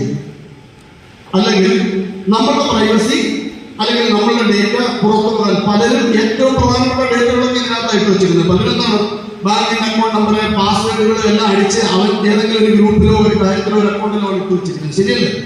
അങ്ങനെയാണ്. മറ്റൊരു കാര്യം, ഏതെങ്കിലും തരത്തിൽ നമ്മൾ ഉപയോഗിച്ചുകൊണ്ടിരിക്കുന്ന ഒരു സിം കളഞ്ഞ് പുതിയൊരു സിം എടുക്കാൻ ശ്രമിക്കുകയാണ്. പലരും ചെയ്യാറുള്ളതാണ്. ചില ഫോൺ നഷ്ടപ്പെട്ട് കഴിഞ്ഞാൽ സിമ്മിന്റെ ഡ്യൂപ്ലിക്കേറ്റ് എടുക്കില്ല, നിർബന്ധമായും എടുക്കണം. അതേ നമ്പറിൽ തന്നെ പുതിയ സിം എടുക്കണം. അല്ലെങ്കിൽ എന്താ സംഭവിക്കുക? ഫോൺ നഷ്ടപ്പെട്ടത് കയ്യിൽ കിട്ടിയ വേറെ ആൾക്ക് അതിനെ മിസ്യൂസ് ചെയ്യാം. എങ്ങനെ മിസ്യൂസ് ചെയ്യാം? സിം ഒരു വേറെ ഫോണിലിട്ടിട്ട് അയാൾക്ക് ഇഷ്ടമുള്ള ആൾക്കാരെ വിളിച്ചിട്ട് ഭീഷണിപ്പെടുത്താം, മോശമായി സംസാരിക്കാം. പല വേറെ നൂറുകണക്കിന് കിലോമീറ്റർ അകലെയുള്ള ജില്ലകളിലുള്ള സ്ത്രീകളോടൊക്കെ മോശമായിട്ട് സംസാരിക്കുമ്പോൾ അവർ അവിടുത്തെ പോലീസ് സ്റ്റേഷനുകളിൽ വെച്ച് പരാതി കൊടുക്കും. അവിടെ പോലീസ് വിളിക്കുന്ന ആ നമ്പറിന്റെ ഉടമസ്ഥനെ നോക്കുമ്പോൾ ആരുടെയാ? നമ്മുടെ. അതുകൊണ്ട് ഫോൺ നഷ്ടപ്പെട്ടാൽ നിർബന്ധമായും നമ്മുടെ പ്രാഥമികമായിട്ടുള്ള ഈ തെരച്ചിലിന് ശേഷം നമ്മൾ ആ സിമ്മിന്റെ അതേ നമ്പറിൽ പുതിയ സിം കൈവശം വാങ്ങുക. അപ്പോഴെന്താ സംഭവിക്കുക? പഴയ സിം ഡെറ്റായി പോകും. അത് കയ്യിൽ കിട്ടുന്ന ആൾക്ക് മിസ്യൂസ് ചെയ്യാൻ പറ്റില്ല, അയാൾക്ക് വാട്സപ്പ് ഇൻസ്റ്റാൾ ചെയ്യാൻ പറ്റില്ല, അയാൾക്കാരെ വിളിച്ച് മോശമായി സംസാരിക്കാനും പറ്റില്ല. പറഞ്ഞു മനസ്സിലായല്ലോ? ഇത് വളരെ പ്രധാനപ്പെട്ട ഒരു സംഗതിയാണ്. അതേപോലെ തന്നെയാണ് ഈ CAR എന്ന് പറയുന്നത് വളരെ സ്ട്രോങ് ആണെന്ന് കരുതുന്നതല്ല. നമ്മളത് നിങ്ങൾ ആരെങ്കിലും ഉപയോഗിച്ചിട്ടുണ്ടോ എന്ന് എനിക്കറിയില്ല. അത് ഉപയോഗിക്കണം, ഉപയോഗിച്ചാൽ മാത്രമേ അതിന് ഇവിടെ പറയാൻ പറ്റുള്ളൂ. ഈ സോഷ്യൽ മീഡിയയുടെ കാര്യത്തിലും ഈ ട്യൂഷൻ വെരിഫിക്കേഷൻ ഉണ്ട്. നമുക്ക് പരിചയമില്ലാത്ത വേറൊരു ഡിവൈസിലും നമ്മുടെ ഫേസ്ബുക്കും ഇൻസ്റ്റാഗ്രാമും നമ്മൾ ഓപ്പൺ ചെയ്യുന്നു. പലരോടൊപ്പം പരാതികൾ വരുമ്പോൾ സാറേ അക്കൗണ്ട് ഹാക്കായിരിക്കുമ്പോഴാണ് പലരും പരാതി വരുന്നത്. ഹാക്കിംഗ് എന്നൊക്കെ കേൾക്കുന്നത് നിസ്സാരമായ വാക്കല്ല. എനിക്ക് തോന്നുന്നു പത്തനംതിട്ട ജില്ലയിൽ നല്ല ഹാക്കിംഗ് എന്ന് പറഞ്ഞിരിക്കുന്ന ഒന്നാമത്തെ കേസുകൾ മാത്രമേ ഉള്ളൂ. അതാ 5-8 വർഷത്തിനുള്ളിൽ നല്ല ഹാക്കിംഗ്, വെബ്സൈറ്റ് ഹാക്ക് ചെയ്യുന്നത് പറഞ്ഞത്. അതായത് അക്കൗണ്ട് ഹാക്കിംഗ് എന്ന് പറയുന്നത് നിസ്സാര കാര്യമില്ല. വളരെയധികം എന്താണ് ടെക്നിക്കലി നോക്കമില്ലാതെ ഒരു നല്ല ഹാക്കർക്ക് മാത്രം പലതവണ ശ്രമിച്ച ശേഷം ഒരു തവണ വിജയിക്കുന്ന ഒരു സംഭവമാണ് ഹാക്കിംഗ് എന്ന് പറയുന്നത്. പക്ഷേ പലരും എല്ലാ അക്കൗണ്ട് ഹാക്ക് ചെയ്തെന്ന് പറയുന്നത് സംഭവിക്കുന്നത് സൈബർ സുരക്ഷയിൽ കരുതിയുള്ള നമ്മളുടെ വീഴ്ചയാണ്. ഉദാഹരണം, നമ്മൾ കൊടുക്കുന്ന അക്കൗണ്ടുകളുടെ എല്ലാം പാസ്വേഡിനെ പറ്റി കുട്ടികളൊക്കെ കേട്ടിട്ടുള്ള ഒരു പാർച്ചയുണ്ട്, സ്ഥിരം കേൾക്കുന്നതാണ്. 8 ക്യാരക്ടറെങ്കിലും മിനിമം വേണം. കേട്ടിട്ടില്ല? നിങ്ങൾ പലരും കേട്ടിട്ടില്ല? പാസ്വേഡ് മിനിമം 8 ക്യാരക്ടറെങ്കിലും വേണം എന്ന് പറയും. പക്ഷെ 10 ക്യാരക്ടർ ഇട്ട് കൊടുക്കുന്ന ആൾക്കാരുണ്ട്. എന്താണെന്നറിയാം, പക്ഷെ ഗുണമില്ല. ഫോൺ നമ്പർ ഒരിക്കലും പാസ്വേഡായിട്ട് നമ്മുടെ മൊബൈൽ നമ്പർ കൊടുക്കരുത്. അതിന് പ്രധാനപ്പെട്ട കാരണം വെച്ചാൽ മൊബൈൽ നമ്പർ സീക്രട്ട് ആണ്. നമ്മുടെ മൊബൈൽ നമ്പർ രജിസ്റ്റർ എല്ലാവർക്കും അറിയാമെന്നില്ല. ആർക്കും വേണമെങ്കിൽ ട്രൈ ചെയ്ത് നോക്കാം. പിന്നെ നിങ്ങൾക്കെല്ലാം അറിയാം, കൊടുക്കുന്നവരുണ്ട്, 1 2 3 4 എടുക്കുന്നവരുണ്ട്, വീഡിയോ വിളിക്കുന്ന പേര് ഇടുന്നവരുണ്ട്. അങ്ങനെയൊന്നും ചെയ്യുന്നത് പാസ്വേഡ് വളരെ സ്ട്രോങ് ആയിട്ട് തന്നെയാണ് കൊടുക്കുന്നത്. ശരിക്കും സൈബർ സ്പേസിലെ കുറ്റകൃത്യങ്ങൾ എന്ന് പറയുന്നത് കൗമാരക്കാരിലേക്ക് എത്തുമ്പോൾ കാര്യങ്ങൾ കൂടെ മാറും. അവിടെ സോഷ്യൽ മീഡിയ ഏറ്റവും കൂടുതൽ, ഇൻസ്റ്റാഗ്രാം തുടങ്ങിയ കാര്യങ്ങൾ ഏറ്റവും കൂടുതൽ ഉപയോഗിക്കുന്നത് കൗമാരക്കാരൊന്നും അങ്ങനെ കുറച്ചുകൂടെ വലുതാക്കേണ്ട കാര്യമില്ല. അവർ 8ാം ക്ലാസ് 9ാം ക്ലാസ് ആകുന്ന കുട്ടികൾ. ഞാൻ അനുഭവം പറയാം, സമയമുണ്ടെന്ന് എനിക്കറിയില്ല, ഞാൻ അനുഭവം പറയാം. 9ാം ക്ലാസ്സിൽ പഠിക്കുന്ന കുട്ടിയും മാതാപിതാക്കളും കൂടെ നമ്മുടെ അവിടെ പോലീസ് സ്റ്റേഷനിൽ എത്തിയിട്ടുണ്ട്. അവളുടെ പ്രശ്നം എന്താണെന്ന് വെച്ച് കഴിഞ്ഞാൽ അവളുടെ ഇൻസ്റ്റാഗ്രാം അക്കൗണ്ട് അവരുടെ ഹാക്ക് ചെയ്തു. ഞാൻ പല കുട്ടികൾക്ക് ചോദിച്ചിട്ടുണ്ട്, നമുക്ക് ഇൻസ്റ്റാഗ്രാം അത്യാവശ്യമാണ്. അപ്പൊ നമ്മൾ ചോദിച്ചാൽ അവർക്ക് ദേഷ്യമാണ്. കാര്യം എന്താ? അത് കുറച്ച് രഹസ്യ സ്വഭാവത്തോടു കൂടിയാണ്, വീട്ടുകാരുടെ അറിവ് സ്വഭാവത്തോടു കൂടിയൊന്നും അല്ലല്ലോ ഇത് ഉപയോഗിക്കുന്നത്. വീട്ടുകാർക്ക് പറയണം, ഒരു ആൺകുട്ടി വിളിച്ചില്ല ലവനായിട്ട് വല്ല കൂട്ടുവരുന്നത് കേട്ടോ, ശരിയല്ല. കാരണം നമുക്കറിയാം അവനെ സുരക്ഷിതനാക്കാൻ പറയുന്നത്. പക്ഷെ അവന്റെ അല്ലെങ്കിൽ അവളുടെ സൈബർ സ്പേസിലെ കൂട്ടുകാരെ പറ്റി മാതാപിതാക്കൾക്ക് ഒരു ധാരണയില്ല. വളരെ സംഭവിക്കുന്നത് സ്കൂളിലുള്ള കൂട്ടുകാരിയാണ്, കൂട്ടുകാരിയുടെ കൂട്ടുകാരിയാണ്, അവരുടെ സ്കൂളിലല്ല. കൂട്ടുകാരിയുടെ കൂട്ടുകാരിയുടെ കാര്യങ്ങളുടെ കസിനാണ്. ശരിയല്ലേ? ചിലരൊക്കെ തിരിക്കുന്നു. അപ്പൊ അവിടുത്തെ വിഷയം സുരക്ഷിതമുള്ളത്. കസിൻ എങ്ങനെ പെരുമാറുമെന്ന് നമുക്ക് പറയാൻ പറ്റില്ല. പല അപകടകരമായ സിറ്റുവേഷനുകളിലേക്ക് കുഞ്ഞുങ്ങൾ പോകുന്നത്, കൗമാരക്കാരായിട്ടുള്ള കുഞ്ഞുങ്ങൾ പോകുന്നതിന് കാരണം ആദ്യം ആവശ്യപ്പെടുന്ന പാസ്പോർട്ട് സൈസ് ഫോട്ടോയാണ്. പിന്നെ അവൻ ആ ഫോട്ടോ മോശമാക്കി തിരിച്ച് അയച്ചു കൊടുത്തിട്ട് അവൻ ആവശ്യപ്പെടുന്നുള്ള ഫോട്ടോ തിരികെ കൊടുക്കാൻ പറയും, അല്ലെങ്കിൽ ഇതെല്ലാവരെയും കാണിക്കുന്ന പറയും. കുട്ടി ഭയങ്കര സംഭവിക്കുന്നത് അവൻ ആവശ്യപ്പെടുന്നുള്ള ചിത്രം അയച്ചു കൊടുക്കാൻ നിർബന്ധിതയാവുകയും അയച്ചു കൊടുക്കുകയും ചെയ്യും. അപ്പൊ എന്താണ്? ചെറിയ കുഴിയിൽ നിന്ന് വലിയ കിടങ്ങിലേക്ക് വീണു, തിരിച്ചു വരാൻ കഴിയാത്ത രീതിയിൽ ഒടുക്കം വീട്ടിൽ ഭക്ഷണം കഴിക്കുന്നില്ല, പഠിത്തത്തിൽ ശ്രദ്ധക്കുറവോ മറ്റു കാര്യങ്ങളൊക്കെ കാണുമ്പോഴാണ് വീട്ടുകാർക്ക് സംശയം തോന്നുന്നത്. അവസാനം ചോദിക്കുമ്പോഴും എന്താ ചെയ്യുന്നത്? നമ്മുടെ പൊതുവേ നമ്മളൊരു രീതി പറഞ്ഞാൽ മറിഞ്ഞു വീണാൽ അവരെ അടികൊടുക്കുക ചെയ്യുന്നത്. ശരിയാണ്. കൊച്ചുമാരൊക്കെ മറിഞ്ഞു വീണാൽ മുറിവ് നോക്കി കൊടുക്കുകയൊക്കെ ചെയ്ത രണ്ടാമത്തെ കാര്യം. ആദ്യം കൊടുക്കുന്നതെന്നോ അടി, അത് നല്ല സമയങ്ങളല്ല. ആദ്യം തുടച്ച് ആശ്വസിപ്പിച്ചിട്ട് അടിക്ക് നമ്മൾ വെച്ചേക്കണം. പരുവത്തിലിരിക്കുന്ന അടിയെടുക്കുന്നതായിരിക്കും നല്ലത്. ഇത് തന്നെയാണ് കുഞ്ഞുങ്ങൾക്ക് ചെറുപ്പമുള്ള ഒരു കുട്ടികളുടെ സൈക്കോളജി ഒന്നും ചെയ്തതിൽ പ്രശ്നം. ഞാൻ അയച്ചു കൊടുത്ത പടമാണോ, ഈ ഒരു അബദ്ധം പറ്റിയിരിക്കുകയാണ്, ഞാൻ എന്റെ വീട്ടിൽ പറഞ്ഞാൽ നീ ഇതിനെ പ്രവചിച്ചു കൊടുക്കും. അപ്പൊ കുട്ടികൾക്ക് നമ്മളോട് വളരെ സ്വതന്ത്രമായി തുറന്ന് സംസാരിക്കാനുള്ള സൈബർ സ്പേസിൽ അവർ പെരുമാറുമ്പോൾ മോശമായ രീതിയിലുള്ള ഒരു വാക്ക്, ഒരു കമന്റ്, ഒരു കോള് എന്ത് വന്നാലും നമ്മളോട് തുറന്ന് പറയുന്നതിനുള്ള അവകാശം ആദ്യം പോലെ അവർക്ക് തുറന്നിട്ടുള്ളൂ. എന്തുതന്നെ പറയുക, ചർച്ച ചെയ്താൽ പരിഹരിക്കപ്പെടാത്ത ഇത്രയും കട്ടി നിയമങ്ങളും ഇത്രയും ലോ എൻഫോഴ്സ്മെന്റ് സംവിധാനങ്ങളും ഇവിടെ കിടക്കുകയാണ്. പറയുക എന്നുള്ള ധൈര്യത്തിലാണ് പല ക്രിമിനലുകളും പിന്നെയും കൂടുതൽ ദൂരം ആക്സലറേറ്റ് ചെയ്തു പോകുന്നത്. പറയുമെന്ന് തോന്നിയാൽ അവിടെ അപ്പൊ പറയണം. ഇത് നിർവഹിക്കുന്നത് തന്നെയാണ്. പലപ്പോഴും എത്ര പേർക്കറിയാം സൈബർ സ്റ്റോക്കിംഗ് എന്ന കുറ്റകൃത്യം എന്ന് പറയുന്നത് 3 വർഷം തടവ് വരെയുള്ളതാണ്. കുറ്റം എന്താണെന്ന് നിങ്ങൾക്കറിയാമോ? നിസ്സാരമായ സ്ഥിരമായ വസ്തുക്കൾ അടിച്ചാൽ മതി. എത്ര പേര് പരാതിയുള്ളൂ? നിരന്തരമായി നമ്മൾ ലിസ്റ്റുകൾ അടിക്കുന്നു, അല്ലെങ്കിൽ വാട്സാപ്പിൽ മെസ്സേജ് അയക്കുന്നു, നമ്മൾ ബ്ലോക്ക് ചെയ്യുമ്പോൾ വേറെ ലെവലിൽ മെസ്സേജ് അയക്കുന്നു. 3 വർഷം തടവുള്ള ശിക്ഷയാണത്. തെളിവ് മാത്രം കൊടുത്താൽ മതി.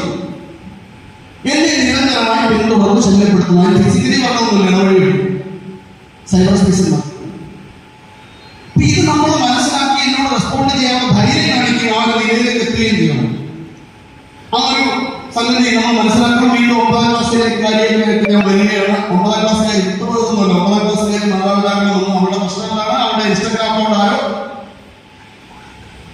ഹാക്ക് ചെയ്തതല്ല, അവരുടെ ഇൻസ്റ്റാഗ്രാം അക്കൗണ്ടിൽ അവളുള്ള ചേച്ചിയും കൂടെ ചിത്രം ഇട്ടിരുന്നത് വേറൊരു പയ്യൻ ആ പടം എടുത്തിട്ടിട്ട് മോശമായ കമന്റ് ഇടുകയും ആ ചേച്ചി കുട്ടിയുടെ മൂത്ത കുട്ടിയുടെ ഫോൺ നമ്പർ പബ്ലിഷ് ചെയ്യുകയും ചെയ്തു. എന്താ സംഭവിച്ചത്?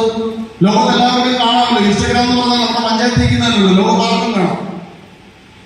അപ്പൊ അതിന് ഗുണമെന്താ? ഇപ്പോഴ് പണ്ടൊക്കെ നമ്മുടെ എന്നെ മോശമായി സംസാരിച്ചു പോലീസ് സ്റ്റേഷനിൽ കൊണ്ട് പരാതി കൊടുക്കുന്നത്, എന്നെ തെരുവ് വിളിച്ചു പരാതി കൊടുക്കുന്നത്, കവലയിൽ വെച്ച് തെരുവ് വിളിച്ചു, അതിന് സാക്ഷ്യത്തിന്റെ പേരുണ്ടെന്ന പരാതി കൊടുത്തു.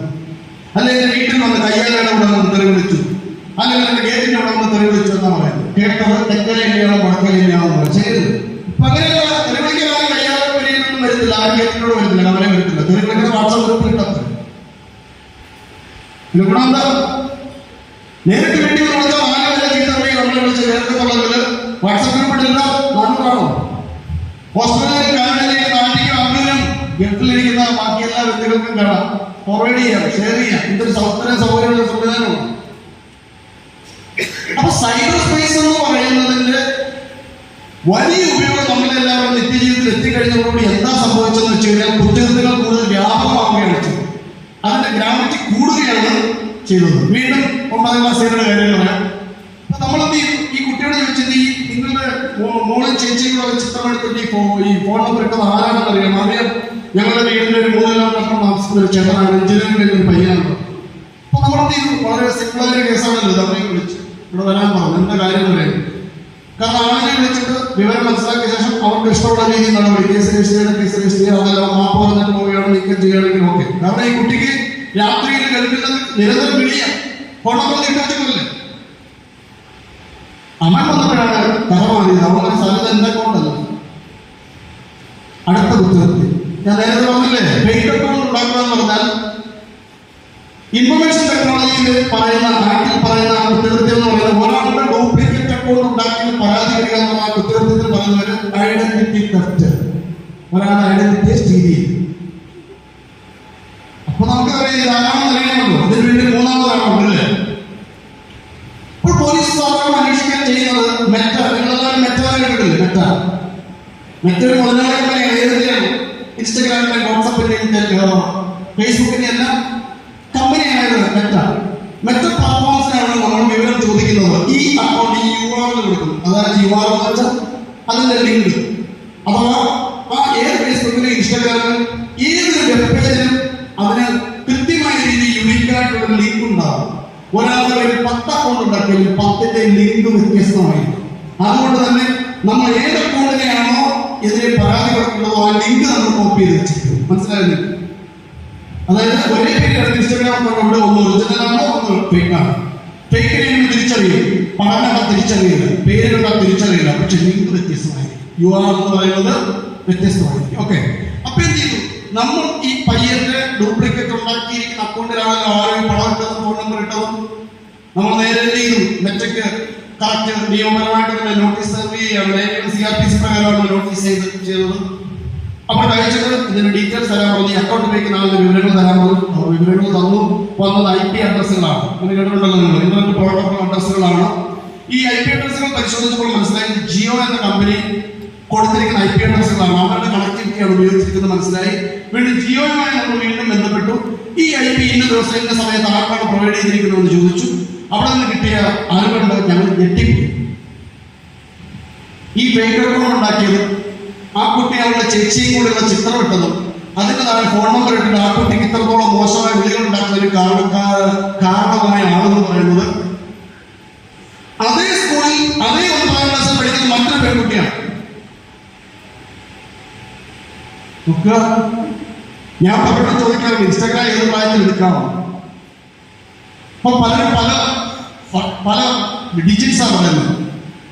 ചില ഫിഗറുകളാണ് പറയുന്നത്. ചിലവരെ 13, കാരണം US എന്താണ് അവരുടെ ഒരു ലോസ് ഒക്കെ അനുസരിച്ച് എന്താണ് അവിടുത്തെ നിയമം അനുസരിച്ച് 13 വയസ്സിൽ എടുക്കുന്നുണ്ട് സോഷ്യൽ മീഡിയ. ചിലവരെ 15, ചിലവരെ 18.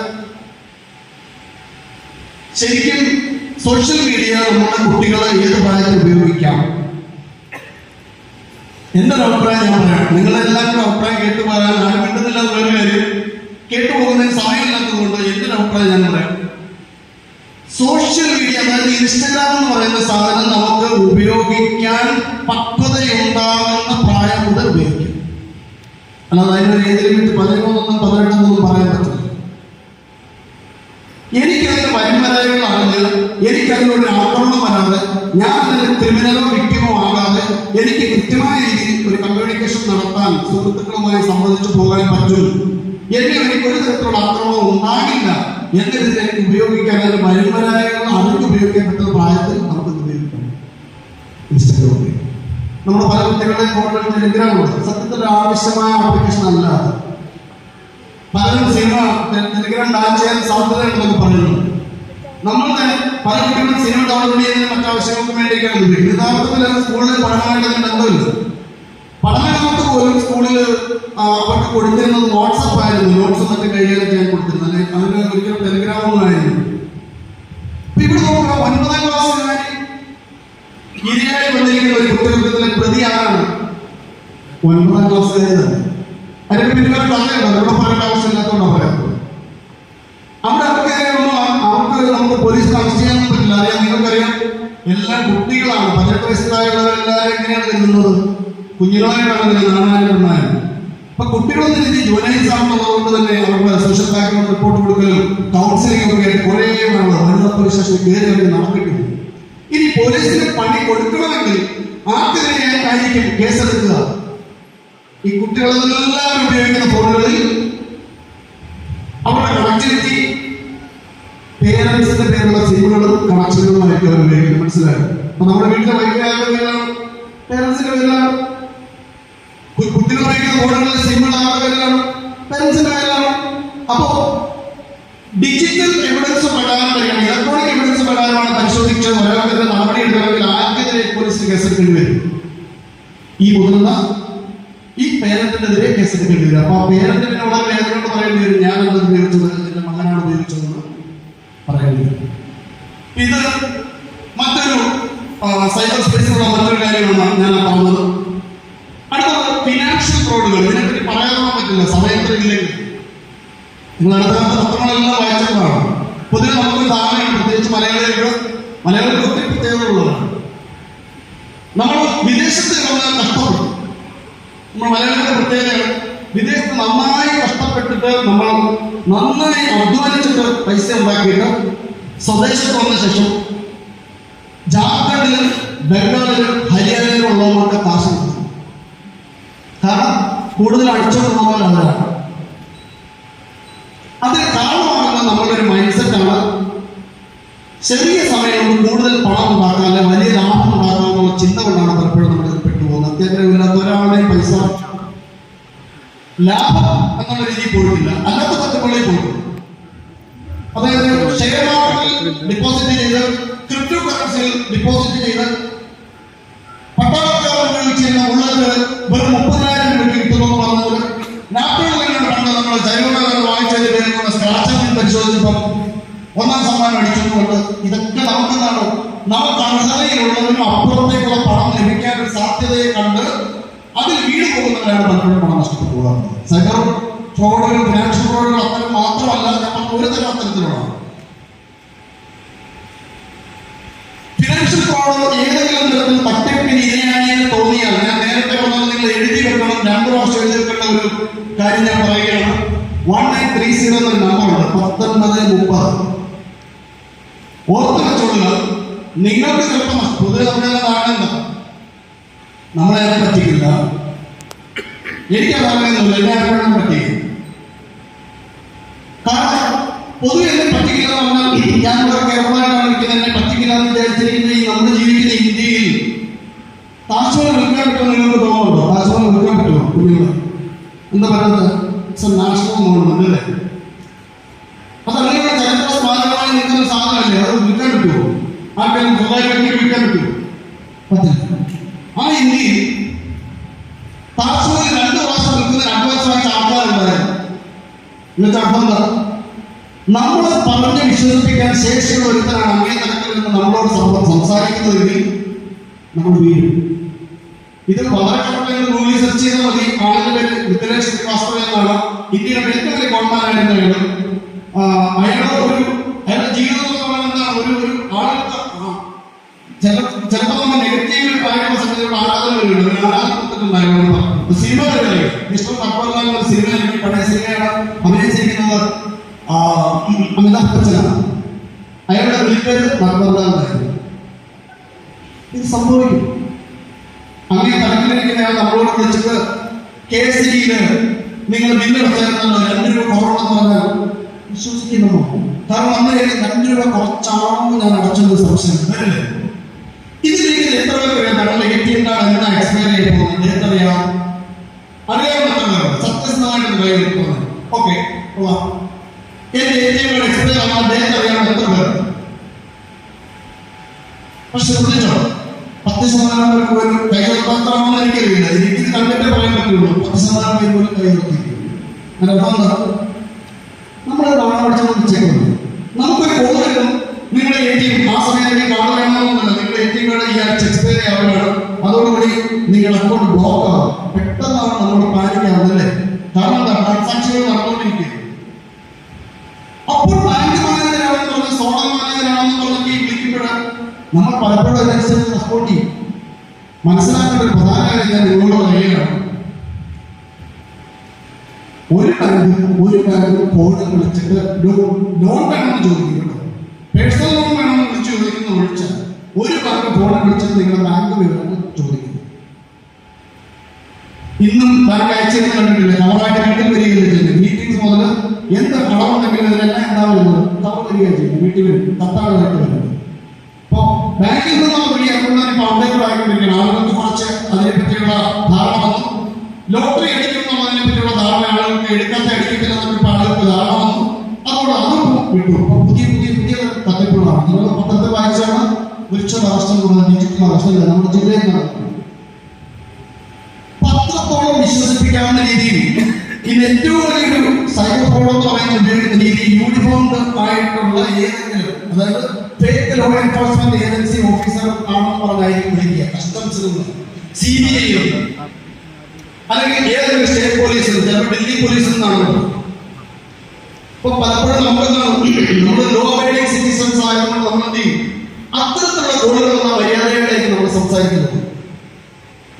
ശരിക്കും കുഴപ്പം കസ്റ്റംസ് ആണ് വിളിച്ച് സംസാരിക്കുന്നത്, അല്ലെങ്കിൽ CBI നിന്നാണ് വിളിക്കുന്നത് പറയുമ്പോൾ നമ്മൾ ആ മര്യാദയോട് സംസാരിക്കുമ്പോൾ നിങ്ങളുടെ ബാങ്ക് അക്കൗണ്ടിലൂടെ ഇന്ന ട്രാൻസാക്ഷൻ നടന്നിട്ടുണ്ട് എന്നൊക്കെ പറഞ്ഞ് നമ്മളെ തെറ്റിദ്ധരിപ്പിച്ചിട്ട് നമ്മളിൽ എന്താണ് മക്കളോട് ചോദിക്കാൻ സമയത്തിനുള്ള വില നമ്മൾ പാനിക്കാവുന്ന സിറ്റുവേഷനിൽ വളരെ സൈക്കോളജിക്കലായി മുതലെടുത്തുകൊണ്ടെന്നി നമ്മളെ പണം തട്ടിയെടുക്കും. ഈ പറഞ്ഞ പണമൊക്കെ അവർ പറയുന്ന അക്കൗണ്ടിലേക്ക് നീക്കാൻ പറയുമ്പോൾ നമ്മൾ എന്ത് ചെയ്യും? അതിലേക്ക് മാറ്റും. ഇവര് സുപ്രീം കോടതിക്കൊന്നും അക്കൗണ്ട് ഇല്ല.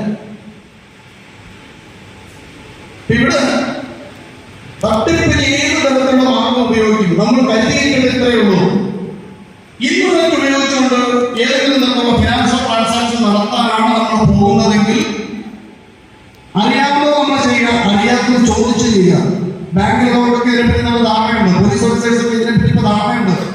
അത്തരത്തിലുള്ള ഒരു ട്രാൻസാക്ഷൻ, അത്തരത്തിലുള്ള ഒരു പർച്ചേസ് ഒക്കെ നടത്താൻ നേരം ആ സൈറ്റിനെ പറ്റി അല്ലെങ്കിൽ ആ നമ്മളോട് വിളിക്കുന്ന ആ ഒരു ഓഫീസിൽ നിന്നും തന്നെയാണോ എന്നുള്ളതിനെ പറ്റി അല്ലെങ്കിൽ പണം കൈമാറുന്ന ഒരു സാഹചര്യത്തിൽ നമ്മൾ വളരെയധികം കെയർഫുള്ളായിട്ട് മാത്രമേ ചെയ്യാവൂ, അല്ലെങ്കിൽ അത്തരം ഒരു ജോലിക്ക് പോകരുത്.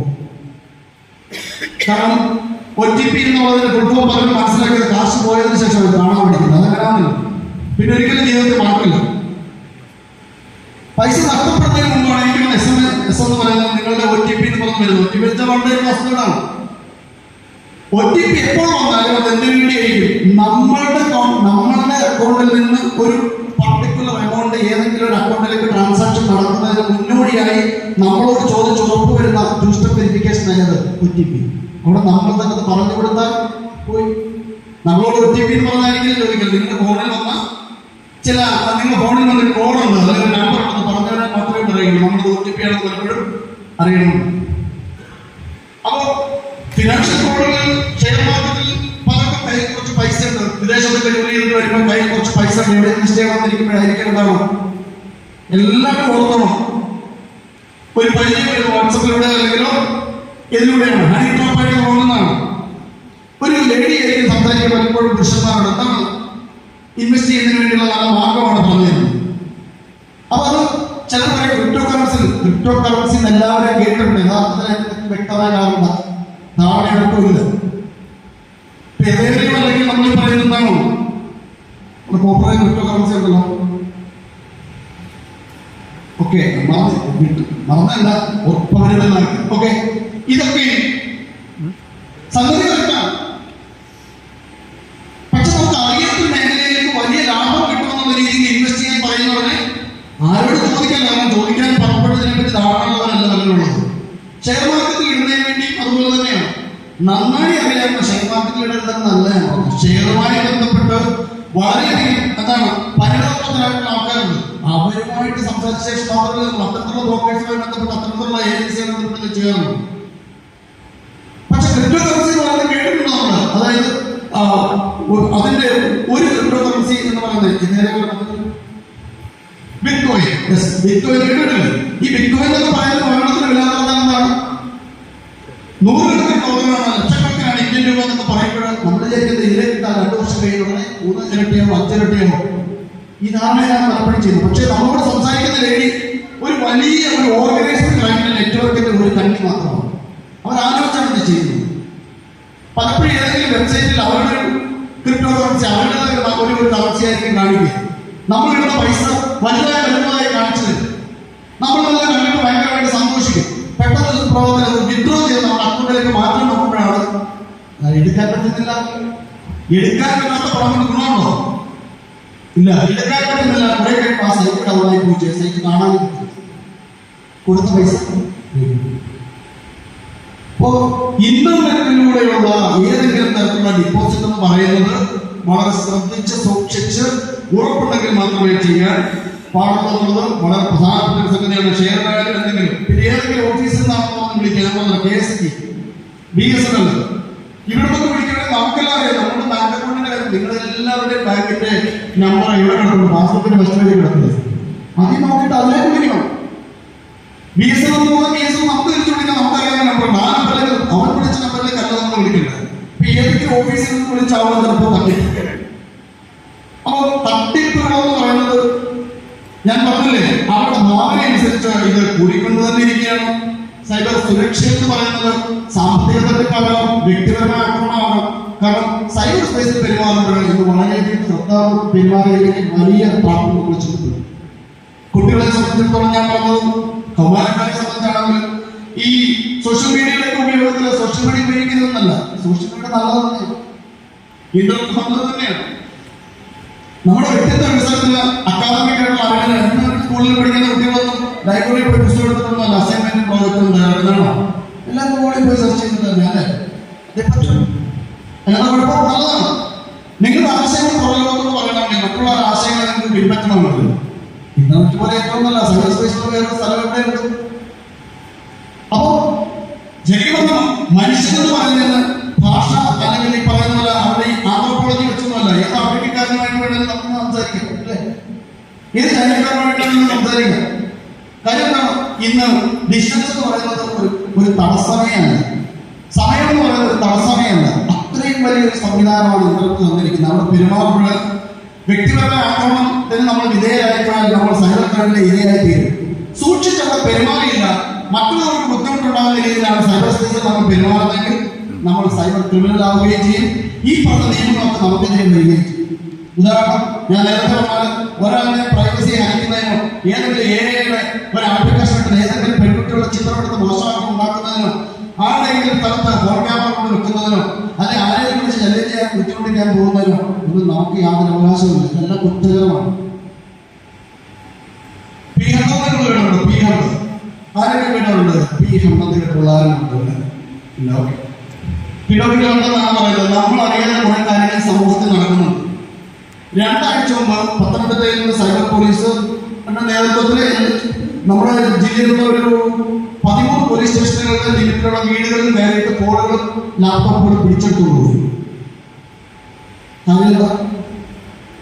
കുട്ടികൾക്കെതിരെയുള്ള കുറ്റകൃത്യം, ചൈൽഡ് ഫോട്ടോഗ്രാഫി എന്ന് പറയും. കുട്ടികൾ ബലവന്തരമായി വരുന്ന കുട്ടികളുമായിട്ടുള്ള ഫോൺ, അത്തരത്തിലുള്ള മോശമായിട്ടുള്ള വീഡിയോകളും മറ്റും കാണുക, അത്തരം ഗ്രൂപ്പുകളിൽ അല്ലാതെ അത്തരം വെബ്സൈറ്റുകൾ സന്ദർശിക്കുന്ന ആൾക്കാർ അവർക്ക് വിവരമില്ലാത്തവരും വിദ്യാഭ്യാസമില്ലാത്തവരല്ല, നല്ല ഹൈലി പ്രൊഫഷണലായിട്ടുള്ള ആൾക്കാർ അതിലുള്ള പ്രതികളായിട്ട് ഇതെല്ലാം വാച്ച് ചെയ്യുന്നു. നമ്മൾ ഏതൊരു സർവീസ് ഉപയോഗിക്കുമ്പോഴും നമ്മുടെ സർവീസിന്റെ തലപ്പത്തിരിക്കുന്നത് നമ്മളെ വാച്ച് ചെയ്യുന്നത്, പോലീസ് വാച്ച് ചെയ്യുന്നത്. നിങ്ങൾ ഫേസ്ബുക്കിൽ എന്താണ് ചെയ്യുന്നത്? നിങ്ങൾ ഗൂഗിളിൽ എന്താണ് ചെയ്യുന്നത്? നിങ്ങൾ ഇൻസ്റ്റാഗ്രാമിൽ എന്താണ് ചെയ്യുന്നത്? നിങ്ങൾ വാട്സപ്പിൽ എന്താണ് ചെയ്യുന്നത്? നിങ്ങൾ എന്താണ് ടെലിഗ്രാമിലൂടെ ചെയ്യാൻ പൊതുവായ കാര്യം മാത്രം പറയുന്നത്? ഇതെല്ലാം അതാത് സർവീസുകൾ ഓരോരുത്തരും എന്താ ചെയ്യുന്നതെന്ന് അവർ നോക്കുന്നുണ്ട്. അവർക്ക് ചെയ്യുന്ന കാര്യങ്ങൾ അവർ കറക്റ്റായിട്ട് വിളിച്ച് അവർക്ക് ചെയ്യുന്നുണ്ട്. പലപ്പോഴും ഇന്റർപോളിനെ അറിയിക്കുന്നത് CBI വഴി നമ്മുടെ എന്താണ് ഇന്ത്യയിലാണ് CBI എത്തിയിട്ട് അവിടെ അതാത് സ്റ്റേറ്റുകളിൽ എത്തിയിട്ട് അതാത് ജില്ലകളിൽ എത്തിയിട്ടാണ് നമ്മുടെ പോലീസ് സ്റ്റേഷനിലേക്ക് വരുന്നത്. നമ്മൾ എന്താണ് ഇന്റർനെറ്റിൽ ചെയ്യുന്നതെങ്കിലും അതറിയാനുള്ള സംവിധാനങ്ങൾ നിലവിൽ ഉണ്ട്. സൈബർ സുരക്ഷയെ പറ്റി തന്നെ ഞാൻ പറഞ്ഞ എല്ലാ കാര്യങ്ങളും നിങ്ങളോട് പറഞ്ഞല്ലോ. വളരെ പരത്തി എന്താണ് ഓവറോളായിട്ട് ചില കാര്യങ്ങൾ മാത്രമേ ഞാൻ പറഞ്ഞിട്ടുള്ളൂ. കുട്ടികളുടെ ഗെയിം കളി എന്ന് പറയുന്നത് ഒരു വിഷയമായിട്ട് ഒരു കഴിഞ്ഞ കോവിഡ് സമയത്ത് വലിയ പ്രശ്നമായിട്ട് ഉണ്ടായിരുന്നു. ഇപ്പൊ അതൊക്കെ മാറിയെന്നാണ് തോന്നുന്നത്. അങ്ങനെ ഗെയിമിന്റെ അഡിക്ഷനുള്ള കുട്ടികൾ ഉണ്ടെങ്കിൽ അവരോട് നമ്മൾ വളരെ അവരോട് സംസാരിക്കണം. ഒന്ന്, ഗെയിം കളിക്കുന്നത് പറയുന്നത് ശരിയല്ലേ? എല്ലാവരും പറയുന്നുണ്ടോ കളിക്കുന്നതല്ല? കളിക്കണം, പക്ഷെ കണ്ടീഷൻ ഉണ്ട്. ഇനി പറയുന്നതോട് ശ്രദ്ധിച്ചു കേട്ടോ. കളിക്കുന്നതിന് സമയം കിട്ടും, മനസ്സിലായില്ലേ? ഒരാഴ്ചയിൽ ഇത്ര സമയം അല്ലെങ്കിൽ ഒരു ദിവസത്തിൽ ഇത്ര സമയമായിട്ട് ചുരുക്കണം. മറ്റു കാര്യങ്ങളെല്ലാം അതിനനുസരിച്ച് ചെയ്യണം. അപ്പോൾ നമ്മൾ കളിക്കാൻ നിൽക്കുമ്പോൾ മാതാപിതാക്കൾ നമ്മളെ ബുദ്ധിമുട്ടിക്കും. കാരണം മാതാപിതാക്കൾക്ക് അറിയാത്ത അവനെ കളിച്ചോണ്ടിരിക്കുന്ന സമയം കഴിഞ്ഞിട്ട് ഫോൺ വെച്ചിട്ട് പോകും. നമ്മളെ പണിയാണോ? അല്ല, എപ്പോൾ കിട്ടിയാലും എടുത്ത് വെച്ച് കളിച്ചു. അതുകൊണ്ടാണ് അമ്മ എന്ന് പറയുന്നത് പഠിക്കണം പഠിക്കണം. നമുക്ക് ഏറ്റവും ഇഷ്ടപ്പെടാത്ത മാറിയതാണ് പണിയിടാന്ന് പറയുന്നതല്ലേ, പണിയടിയെന്ന് പറയുന്നതല്ലേ, അല്ലേ? ഇപ്പൊ കളിക്കണം. ശരിക്കും പറഞ്ഞെങ്കിൽ കമ്പ്യൂട്ടർ ഗെയിമുകളും മൊബൈൽ ഗെയിമുകളും ഇല്ലായിരുന്നെങ്കിൽ കോവിഡ് കാലഘട്ടത്തിൽ പട്ടായി പോലും സത്യം പറഞ്ഞാൽ എല്ലാവരും ഒറ്റയ്ക്ക് എങ്ങനെ മുന്നിൽ ഇരുന്നേ? ശരിയാണോ? കുറ്റമല്ലത്. നമ്മൾ എന്താ ചെയ്യുന്നത്? നമ്മൾ മുതിർന്നവരെന്ന് ആലോചിക്കുക. നിങ്ങൾ ഇപ്പൊ ഇത് കഴിഞ്ഞ് പുറത്തിറങ്ങി കഴിഞ്ഞാൽ നമ്മൾ ഫോൺ എടുത്തിട്ട് തോന്നാനാണ് 100%.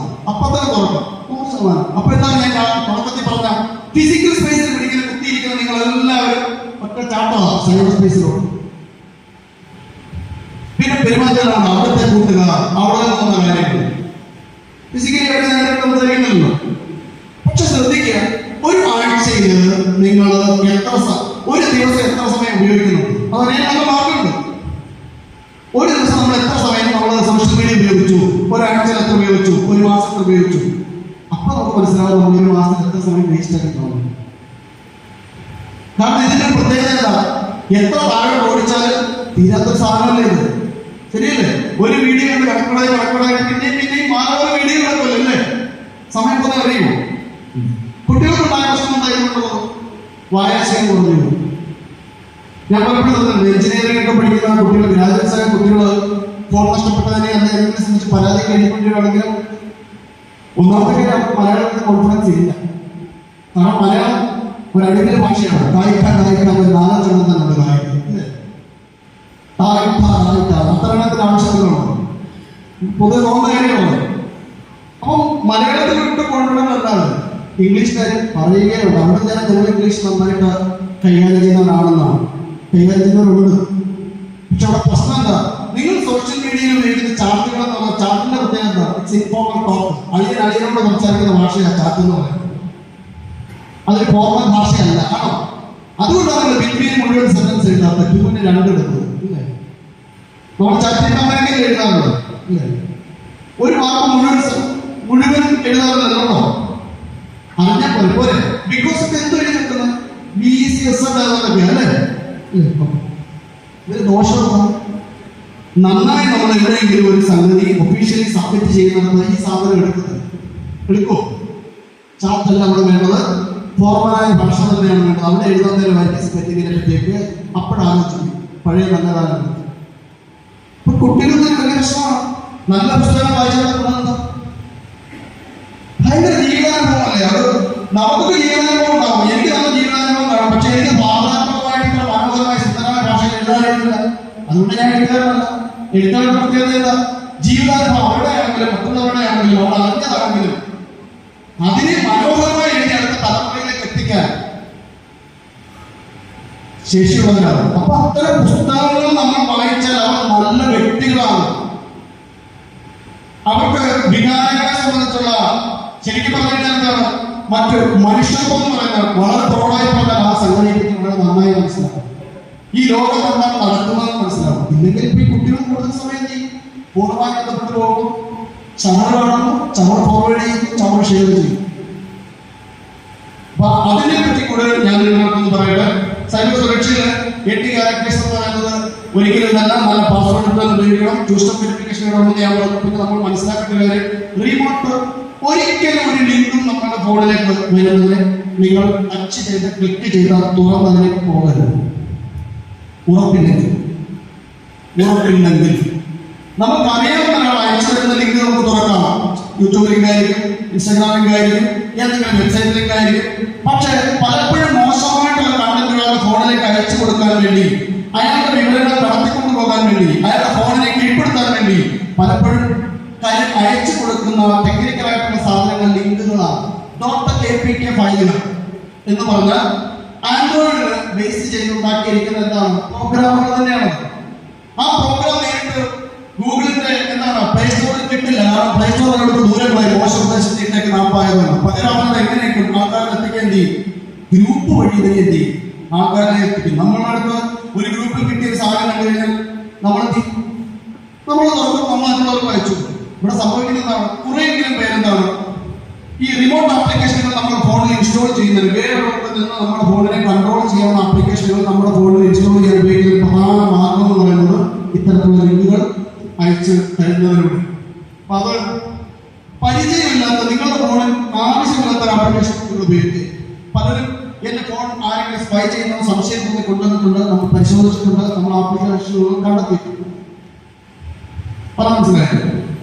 നിങ്ങളുടെ ഫോൺ വെച്ചിട്ട് നിങ്ങൾ നന്നായി സ്പൈ ചെയ്യുക, അത് നിങ്ങൾ മനസ്സിലാക്കുക. നിങ്ങളുടെ ഫോണുള്ള ഇതൊന്നും ഞാൻ പറയുന്നത് കൗണ്ടറായി ഉപയോഗിക്കുന്ന ചില കാര്യങ്ങൾ ഞാൻ വിട്ടു പറയാത്തത്. നിങ്ങളുടെ ഫോൺ കറക്റ്റായി സെറ്റ് ചെയ്തിടാതെ നിങ്ങൾ എവിടെ പോകുന്നുണ്ട്, എവിടെ വന്നിട്ടുണ്ട്, ഇന്ന് രാവിലെ എങ്ങനെ പോയിട്ട് എങ്ങനെ തിരിച്ചു എന്നുള്ളതെല്ലാം ഫോൺ വാങ്ങിച്ച് നോക്കി അറിയാൻ പറ്റും. മനസ്സിലായില്ലേ? പോലീസ് കമ്മ്യൂണിക്കേഷൻ്റെ ആവശ്യമൊന്നുമില്ല. ഫോണുണ്ട്.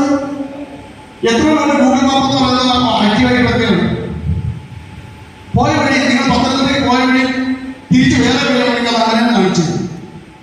മാത്രമല്ല ഈ അക്കൗണ്ട് നിങ്ങൾ ഫോൺ ഏതൊക്കെ ഫോണിൽ ഉപയോഗിച്ചാൽ ഈ അക്കൗണ്ട് ഉപയോഗിച്ച് നിങ്ങൾ നടത്തിയ യാത്രകൾ 10 വർഷം കൊണ്ടുവരെ അറിയാൻ പറ്റും. മനസ്സിലാക്കേണ്ട സാധനം മിനിമലായ ആവശ്യത്തിന് നമ്മൾ ഉപയോഗിക്കേണ്ട സാധനമാണ് ഈ ഫോൺ എന്ന് പറയുന്നത്. അത് ആവശ്യങ്ങൾക്ക് വേണ്ടി മാത്രം ഉപയോഗിക്കുന്നതാണ്. പക്ഷേ ഈ സ്മാർട്ട് ഫോൺ ആയതിനു ശേഷമാണ് ഇത്രയും പ്രശ്നം. ഇത്രയും ആപ്ലിക്കേഷനുകളൊക്കെ ഉപയോഗിച്ച് പലപ്പോഴും കുട്ടികൾ തന്നെ ഉപയോഗിക്കുന്ന നമ്മൾ പല ആപ്ലിക്കേഷനുകൾ എടുക്കുന്നത് നമ്മുടെ ഫോണിന്റെ സെക്യൂരിറ്റി വേണമല്ലോ. ചില വീട്ടില് ഞാൻ 70 വയസ്സായി എങ്ങനെ ഇരിക്കും, നമ്മുടെ പടവുള്ള വീട്ടില് കണ്ടില്ലേ, അതിനെ പെണ്ണാക്കുക, എന്താണ് പ്രായമുള്ള എങ്ങനെ ഈ ആപ്ലിക്കേഷനൊക്കെ അവർ ചെയ്ത് തരുന്ന എന്തിനാണ്? ഇത് ടൂർക്കോളം ഉപയോഗിക്കുന്നവരില്ലേ? ടൂർക്കോളം അല്ലേ? ഇല്ലേ? ട്രൂ കോളർ ഉപയോഗിക്കാറുണ്ട്, എല്ലാവരും ഉപയോഗിക്കുന്നുണ്ടല്ലോ. ഗുണമുണ്ടോ? നമ്മളെ വിളിക്കുന്ന ആരാണെന്ന് അറിയാം, ശരിയല്ലേ? ട്രൂ കോളർ തന്നെ അറിയാം. True collar BSNL, Airtel, DI, Jio ഒന്നും അല്ല. അവർക്കെങ്ങനെ അറിയാം നമ്മളെ വിളിക്കുന്ന ആരാണ്? സിമ്പിളാണ്. ഏത് ഫോണിൽ ട്രൂ കോളർ ഇൻസ്റ്റാൾ ചെയ്യുമ്പോഴും ആ ഫോണിലെ മുഴുവൻ കോൺടാക്റ്റോട് അവരെടുത്തുള്ളത് എന്നുവെച്ചാൽ നമ്മുടെ ഓൾറെഡി പോയി. അങ്ങനെ ലക്ഷക്കണക്കിന് ആൾക്കാരുടെ കോൺടാക്ട്സുകൾ കൊണ്ട് അവരോടൊപ്പം വെച്ചിട്ട് ഡാറ്റാബേസ് ആയിട്ട് വെക്കുമ്പോൾ നമ്മൾ വിളിക്കുന്ന നമ്പറുകാരൻ ആരും നമ്മുടെ കോൺടാക്ട് ലിസ്റ്റിലേക്ക് ആയിരിക്കും. ലക്ഷക്കണക്കിന് കോൺടാക്ട് ലിസ്റ്റ് ആരുടെയും കയ്യിലാണ് ഇവരുടെ പേര്, അല്ലേ? അതിൽ നിന്ന് നമ്മളെ കാണിക്കുന്നത് പിടിക്കുക. ഇതുപോലെ നമ്മുടെ മറ്റുള്ളവരെ കാണിക്കും. അപ്പോൾ നമ്മൾ പല സാധനങ്ങളും നമ്മൾ ഉപയോഗിക്കുന്നത് സെക്യൂരിറ്റി അറിയുന്നുണ്ട്. കുഴപ്പമില്ല, ഞാൻ പറഞ്ഞിട്ടുണ്ട് ഇങ്ങനെയാണ് ചെയ്യുന്നത്. അപ്പൊ നമുക്കത് ഗുണമാണെങ്കിൽ ഇത് ഉപയോഗിക്കാം, വിളിക്കുന്ന ആരാണെന്ന് അറിയുന്നതിന് ഉപയോഗിക്കാം. പക്ഷെ ഇതാണ് അതിനകത്ത് കാര്യം. അപ്പൊ പലപ്പോഴും ശ്രദ്ധിക്കേണ്ട കാര്യം, ആവശ്യമില്ലാത്ത ആപ്ലിക്കേഷനുകൾ ഫോണിൽ ഉപയോഗിക്കാതിരിക്കുക. കുട്ടികളുടെ ഫോണിന്റെ ഉപയോഗം എന്ന് പറയുന്നത് അവരുടെ വഴക്ക് കൂടിയും മക്കളും അടിപിടിയായി മുറിയിൽ അടയ്ക്കുന്നു, ഫോണെടുത്ത് എറിഞ്ഞു പൊട്ടിക്കുന്നു. ഇതൊന്നും അതിന് പരിഹാരങ്ങളേ അല്ല. അവരുടെ അടുത്തിരുന്നുകൊണ്ട് അവർ യഥാർത്ഥത്തിൽ മോട്ടിവേറ്റ് ചെയ്യുന്ന രീതിയിൽ അവരോട് സംസാരിക്കണം. എന്തായിത്തീരും, അതായത് ഇരിക്കുന്ന കുഞ്ഞുങ്ങൾ പാവങ്ങളായിരിക്കുന്നുള്ളൂ. പക്ഷെ ഇവരെത്ര പേര് വിർച്വൽ സ്പേസിൽ കൊന്നിട്ടുള്ളവരെന്ന് അറിയാം, ശരിയല്ലേ? ഫ്രീ ഫയർ കളിച്ചിട്ടില്ലേ? ആരും കളിച്ചിട്ടില്ലേ? BGMI കളിച്ചിട്ടില്ലേ? PUBG ഒന്നും കളിച്ചിട്ടില്ല. അതായത് നിങ്ങളാരും കൊല്ലുന്നത് എങ്ങനെയല്ല, നമ്മള് തല ചതച്ചു കൊല്ലുന്നു, വണ്ടി ഇടിച്ചു കൊല്ലുന്നു, വെടിവെച്ച് കൊല്ലുന്നു. എന്നിട്ട് വളരെ ഇങ്ങനെ അവർ കുറേ പുറത്തുള്ളത്.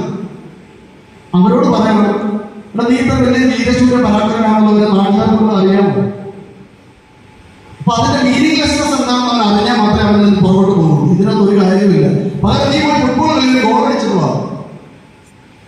അപ്പൊ അവൻ നടന്നു വന്നോ സൂപ്പർ ഗോളിയാണെങ്കിൽ നല്ല സ്ട്രൈക്കറാണെന്ന് പറയല്ലേ? അപ്പൊ കുഞ്ഞുങ്ങളോട് നിന്റെ ഫോണിൽ ഫോണിൽ ഉപയോഗിക്കുകയൊന്നും ചെയ്യണ്ട. അവരുടെ വളരെ സ്നേഹമായിട്ട് പറയുക, കളിക്കാൻ കൊടുക്കണം, അതിന് സമയം കൊടുക്കണം, അവരുമായിട്ട് ചർച്ച ചെയ്യണം, തോളം കഴിയിട്ടിട്ട് അവരോട് സംസാരിക്കണം. കുഞ്ഞുങ്ങൾ പാവങ്ങളാണ്, മാതാപിതാക്കൾ അതിലും പാവങ്ങളാണ്. എന്താ പിന്നെ ആരും പ്രശ്നം? നമ്മളുടെ ഡീലിങ്സിനാണ് പ്രശ്നം. എന്നിട്ട് അവരോട് പറയണം, നീ ഇന്ന സമയത്ത് എടുത്ത സമയം കളിച്ചോ, അത് കഴിഞ്ഞ് പറ്റത്തില്ല. പകരം പഠിത്തം കറക്റ്റായി ചെയ്യും. എനിക്ക് തോന്നിയിട്ടുള്ള വിജയകരമായി തോന്നിയിട്ടുള്ള ഫോമിലെ ഞാൻ നിങ്ങളോട് പറഞ്ഞു. ആ സമയം കൂടുതൽ കുറച്ച് കൊടുക്കാം, ആഴ്ചയിൽ കൊടുക്കാം, അങ്ങനെ കൊടുക്കാം, ഒരു ദിവസത്തിലാണെങ്കിൽ അങ്ങനെ കൊടുക്കാം. അവർ കേൾക്കും, അവർക്ക് സന്തോഷം. എന്താ കാര്യം? ശല്യമില്ലാതെ കളിക്കാം അത്ര സമയം, ശരിയല്ലേ? അപ്പൊ ഇങ്ങനെ ഒരു സംഗതിയുണ്ട്. എന്റെ അഭിപ്രായത്തിൽ ഞാൻ മുന്നോട്ട് അടിവരട്ട് നിങ്ങളോട് പറയുകയാണ്, കൗമാരക്കാരുടെ ഇൻസ്റ്റാഗ്രാമിന്റെ അതേപോലെയുള്ള സോഷ്യൽ മീഡിയയുടെ ഉപയോഗം എന്ന് പറയുന്നത്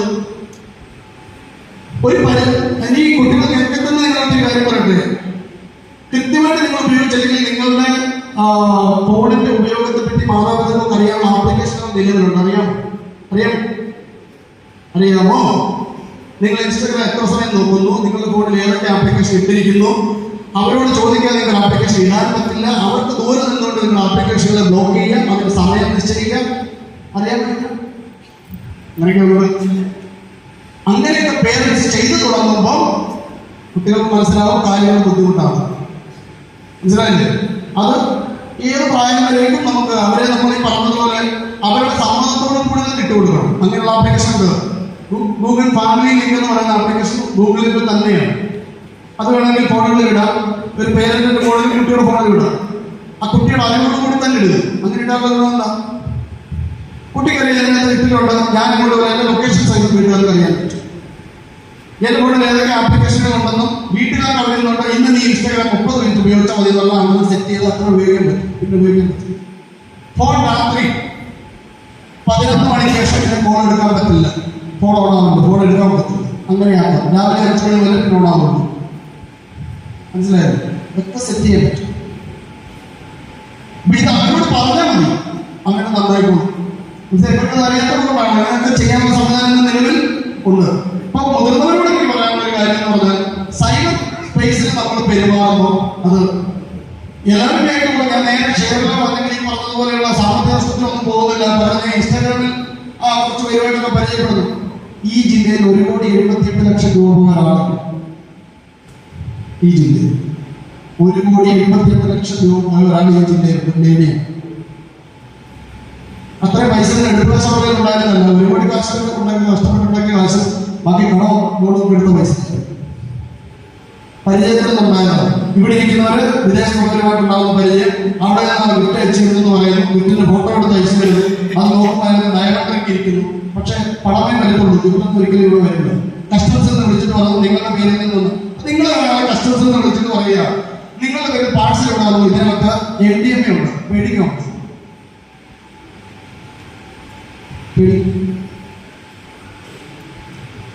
അയച്ചിരിക്കുന്ന ഇന്നയാളാണ്, നമ്മുടെ ഇൻസ്റ്റാഗ്രാം കണ്ട, നമ്മുടെ വാട്സപ്പ് നോക്കാം, നമ്മൾ വിശ്വസിക്കില്ലേ? അപ്പൊ പല സൗഹൃദവും ഇൻസ്റ്റാഗ്രാമിലും വാട്സാപ്പിലും ഉണ്ടാക്കിയെടുക്കുന്നത് അല്ലെങ്കിൽ ടെലിഗ്രാമിൽ ഉണ്ടാക്കിയെടുത്ത് കഴിയുമ്പോൾ അത് പ്രൗഢികളാണ്. വിദേശികളായിട്ടുള്ളവർ തന്നെയുണ്ട് ഇതിനകത്ത്. അവരെന്താ ചെയ്യുന്നത്? നമ്മളുമായിട്ട് സൗഹൃദം സ്ഥാപിച്ച ശേഷം ഗിഫ്റ്റ് അയക്കാൻ പറയുന്നത്, പക്ഷെ ആ ഗിഫ്റ്റിനകത്ത് എന്താണ് അയക്കാൻ പാടില്ലാത്ത സാധനങ്ങൾ അയച്ചു എന്ന് പറഞ്ഞ് അവരുടെ തന്നെ നെറ്റ്വർക്കുള്ള ആൾക്കാർ കസ്റ്റംസിൽ നിന്നാണ് വിളിക്കും, ഡൽഹിയിൽ നിന്നാണ് വിളിക്കുന്നത്, മുംബൈയിൽ നിന്നാണ് വിളിക്കുന്നത് പറയും.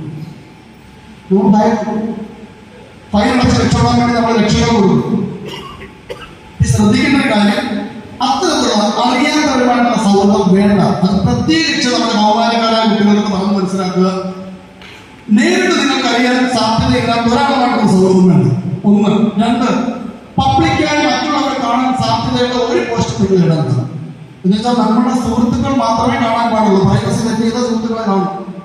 അല്ലാതെ നാട്ടുകാരെ മുഴുവൻ കാണാൻ വേണ്ടി വീട്ടിൽ നടന്ന ഫംഗ്ഷൻ, കല്യാണം, അല്ലെങ്കിൽ നമ്മൾ പറയുന്ന അതുമായി ബന്ധപ്പെട്ടുള്ള എല്ലാ കാര്യങ്ങളും, ടൂറിന് പോയത്, വെള്ളത്തിൽ ചാടിയത്, എല്ലാ ഫോട്ടോകളും ഇതൊക്കെ പോസ്റ്റ് ചെയ്യും. നമ്മൾ ഉദ്ദേശിക്കുന്നതല്ല ഇത് കാണുന്നു. നിങ്ങളത് മനസ്സിലാക്കുക. ഞാൻ ആ ഏരിയയിലുണ്ടായ പെരുന്നാളിൽ നിന്ന് വന്ന ആ കുട്ടികളുടെ ബ്രദേഴ്സാവുന്നത്, 2 കുട്ടികളുടെ ആംഗ്ലമാരാവുന്നത്, അവരുടെ ചോദിച്ചു, ഓക്കെ നിങ്ങളുടെ പെങ്ങളുടെ ചിത്രം അവർക്ക് എവിടെ കിട്ടിയത്? ഈ ആപ്പ് ഉപയോഗിച്ചു യൂണിറ്റി ഉണ്ടാക്കിയപ്പോൾ ഈ ചിത്രം എവിടെ കിട്ടിയെന്ന് വെച്ചു പറഞ്ഞു. അതൊക്കെ ഇൻസ്റ്റാഗ്രാമിൽ കിട്ടും. ഇൻസ്റ്റാഗ്രാം ഉപയോഗിക്കുന്നത് നല്ലത്. ഞാൻ വീണ്ടും വീണ്ടും നിങ്ങളോട് പറയാം, ഇത്രയും നേരം വന്നിട്ട് ഇതിന്റെ മോശം പറയാൻ വേണ്ടി ഞാൻ വന്നാണ് തെറ്റിദ്ധരിക്കുന്നത്.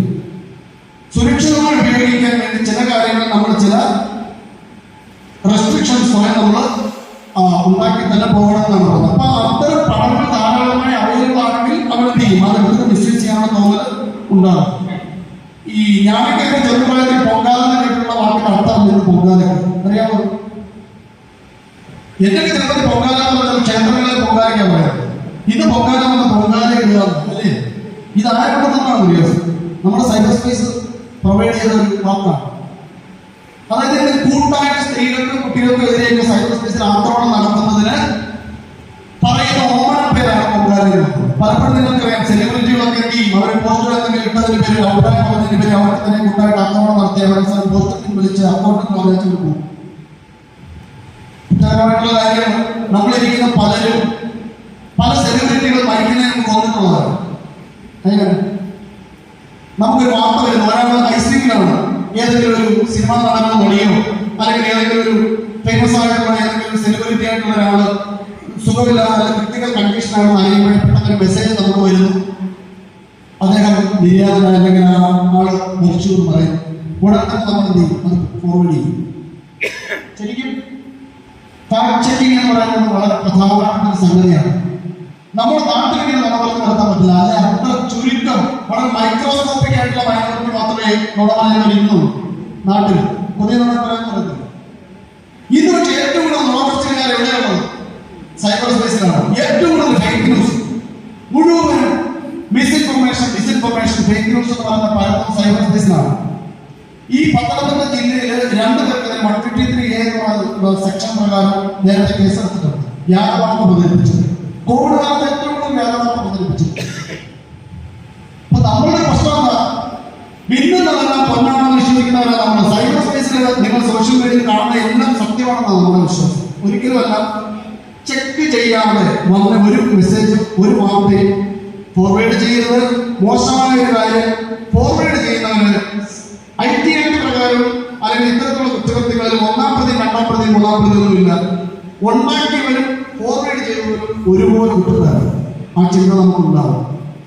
അപ്പൊ അതുകൊണ്ട് കൃത്യമായ രീതിയിൽ സത്യസന്ധമായിട്ട് നമ്മൾ പെരുമാറാവും. മര്യാദ, അതായത് പുറത്ത് പെരുമാറും അതേ മര്യാദ സൈബർ സ്പേസിൽ പെരുമാറുമ്പോൾ നമ്മൾ ക്രിമിനൽ ആവില്ല. ഉത്തരവാദിത്വത്തോടുകൂടി ഇന്റർനെറ്റിൽ പെരുമാറിയാൽ നമ്മൾ ക്രിമിനൽ ആവില്ല. അതേപോലെ തന്നെ സൈബർ സുരക്ഷ മനസ്സിലാക്കി അറിയാത്ത കാര്യങ്ങളിൽ പോയി തലവെക്കാതെ അറിയാത്ത കാര്യങ്ങൾ മറ്റുള്ളവരോട് ചോദിച്ചു മനസ്സിലാക്കി ആ രീതിയിൽ വളരെ ശ്രദ്ധാപൂർവ്വം പെരുമാറുകയാണെങ്കിൽ നമുക്ക് ഇരയാവുകയും ഇല്ല. ഇത് ഇന്നിപ്പോ ഈ പറഞ്ഞ കുറച്ച് സമയങ്ങളിൽ എല്ലാ കാര്യങ്ങളും പറഞ്ഞ് തീർക്കാനൊന്നും പറ്റില്ല.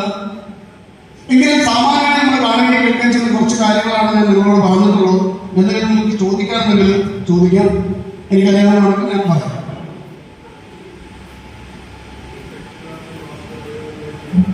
പാസ്വേഡിനെ പറ്റി പറയുന്നത് അൽഫാന്യൂമറിക്കലായിട്ട്, അതായത് നമ്മൾ ഉപയോഗിക്കുന്ന പാസ്വേഡിൽ വലിയ അക്ഷരവും ചെറിയ അക്ഷരവും ഇംഗ്ലീഷ് ആയിരിക്കില്ല സാധാരണ. അതായത് ഇംഗ്ലീഷ് അക്ഷരങ്ങളിലെ വലിയ അക്ഷരവും ചെറിയ അക്ഷരവും ഡിജിറ്റ്, അതായത് ഏതെങ്കിലും സംഖ്യ പ്ലസ് ഒരു സ്പെഷ്യൽ ക്യാരക്ടർ, ഇത്രയും ഇടകലർന്ന് വരുന്ന പാസ്വേഡ് വളരെ സ്ട്രോങ് ആയിരിക്കും. പക്ഷെ ഇതിങ്ങനെ ഒരു പാസ്വേഡ് ഇട്ടിട്ട് മറന്നുപോകും, ഓർക്കാൻ പറ്റുന്നതാണ്. പാസ്വേഡ് എഴുതി സൂക്ഷിക്കുന്നത് നല്ലതാണ്.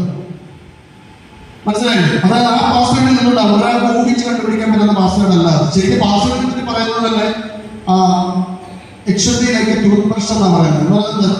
ഒരു നല്ലത് തിരഞ്ഞെടുക്കണം. ടൂത്ത് ബ്രഷ് നമ്മൾ നല്ലത് നോക്കി എടുക്കുന്നത്, അല്ലാതെ 5 രൂപയ്ക്ക് കിട്ടുന്ന വാങ്ങിക്കുന്നത് നല്ലതാണോ നോക്കിയെടുക്കുന്നത്. 2, അത് ഇടയ്ക്കിടയ്ക്ക് മാറ്റണം. ശരിയല്ലേ? നമ്മൾ 5ാം ക്ലാസ്സിൽ പഠിച്ചിരുന്ന ഉപയോഗിക്കുന്നത് ടൂത്ത് ബ്രഷ് ഉപയോഗിക്കുന്നതല്ല. പാസ്വേഡ് അങ്ങനെയല്ല, ഇടയ്ക്കൊക്കെ മാറ്റണം പാസ്വേഡ്. 3, മറ്റുള്ളവർക്ക് കൊടുക്കരുത്. നമ്മൾ പ്രസാദത്തിൽ കൊടുക്കണം ഉപയോഗിക്കാൻ. പാസ്വേഡ് പോലെ വേറെ ആൾക്കും കൈമാറ്റം ചെയ്യും എന്നാ പറയാം. ഓക്കെ, എന്തെങ്കിലും ഉണ്ടെങ്കിൽ നിങ്ങൾക്ക് ഇതിനെ സംബന്ധിച്ച് ഞാൻ വീണ്ടും പറയാം. ഫോൺ നഷ്ടപ്പെട്ട് കഴിഞ്ഞാൽ നിർബന്ധമായി ചെയ്ത കാര്യം നമ്മൾ വളരെ പ്രിലിമിനറി ആയിട്ടുള്ള ഒരു പരിശോധന നടത്തി കിട്ടുന്നില്ല, സ്വിച്ച് ഓഫ് ആയിപ്പോയി എന്ന് മനസ്സിലാക്കി കഴിഞ്ഞാൽ നമ്മൾ അതിന്റെ സിമ്മിനെ ഡ്യൂപ്ലിക്കേറ്റ് നിർബന്ധമായി എടുക്കണം. CEIR എന്ന് പറയുന്ന പോർട്ടൽ രജിസ്റ്റർ ചെയ്യുന്നത്. രജിസ്റ്റർ ചെയ്താൽ ആ ഫോൺ ഇന്ത്യയിൽ എവിടെയാണ് ഉപയോഗിക്കാൻ ശ്രമിക്കുന്നതെങ്കിലും അത് ട്രേസ് ചെയ്തിട്ടുണ്ടല്ലോ ഉപയോഗിക്കാൻ ശ്രമിക്കുന്നു എന്നുള്ള വിവരം നമുക്ക് നല്ല മെസ്സേജായി മനസ്സിലായില്ല. അതാണ് ഒന്ന്. 2, നമ്മളുമായി നമുക്ക് അറിവുള്ള ആർക്കെങ്കിലും സാമ്പത്തികമായിട്ടുള്ള ഇന്റർനെറ്റുമായിട്ട് ബന്ധപ്പെട്ട സൈബർ സ്പേസിൽ ഏതെങ്കിലും തരത്തിലുള്ള ഒരു തട്ടിപ്പുണ്ടായി, സാമ്പത്തിക തട്ടിപ്പുണ്ടായി എന്ന് മനസ്സിലായാൽ അപ്പോൾ തന്നെ 1930 1930 എന്ന് പറയുന്ന നമ്പറിൽ വിളിക്കണം.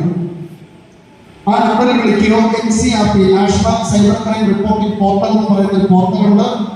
ആ പോർട്ടലിൽ രജിസ്റ്റർ ചെയ്താൽ എന്താ സംഭവിക്കുന്നത്? വളരെ മാജിക്കലായ കാര്യങ്ങളാണ് അവർ ചെയ്യുന്നത്. നിങ്ങളുടെ പണം ഇന്നിപ്പോൾ നഷ്ടപ്പെട്ടു നിങ്ങൾക്ക് ഇത് മനസ്സിലായെങ്കിൽ 1 മണിക്കൂറിനകം തന്നെ നിങ്ങൾ അത് NCRPയുടെ പോർട്ടലിൽ രജിസ്റ്റർ ചെയ്താൽ ഈ പണം ഏത് അക്കൗണ്ടിലേക്കാണോ പോയത് അവിടെ വെച്ച് തന്നെ അത് ഫ്രീസ് ചെയ്യും.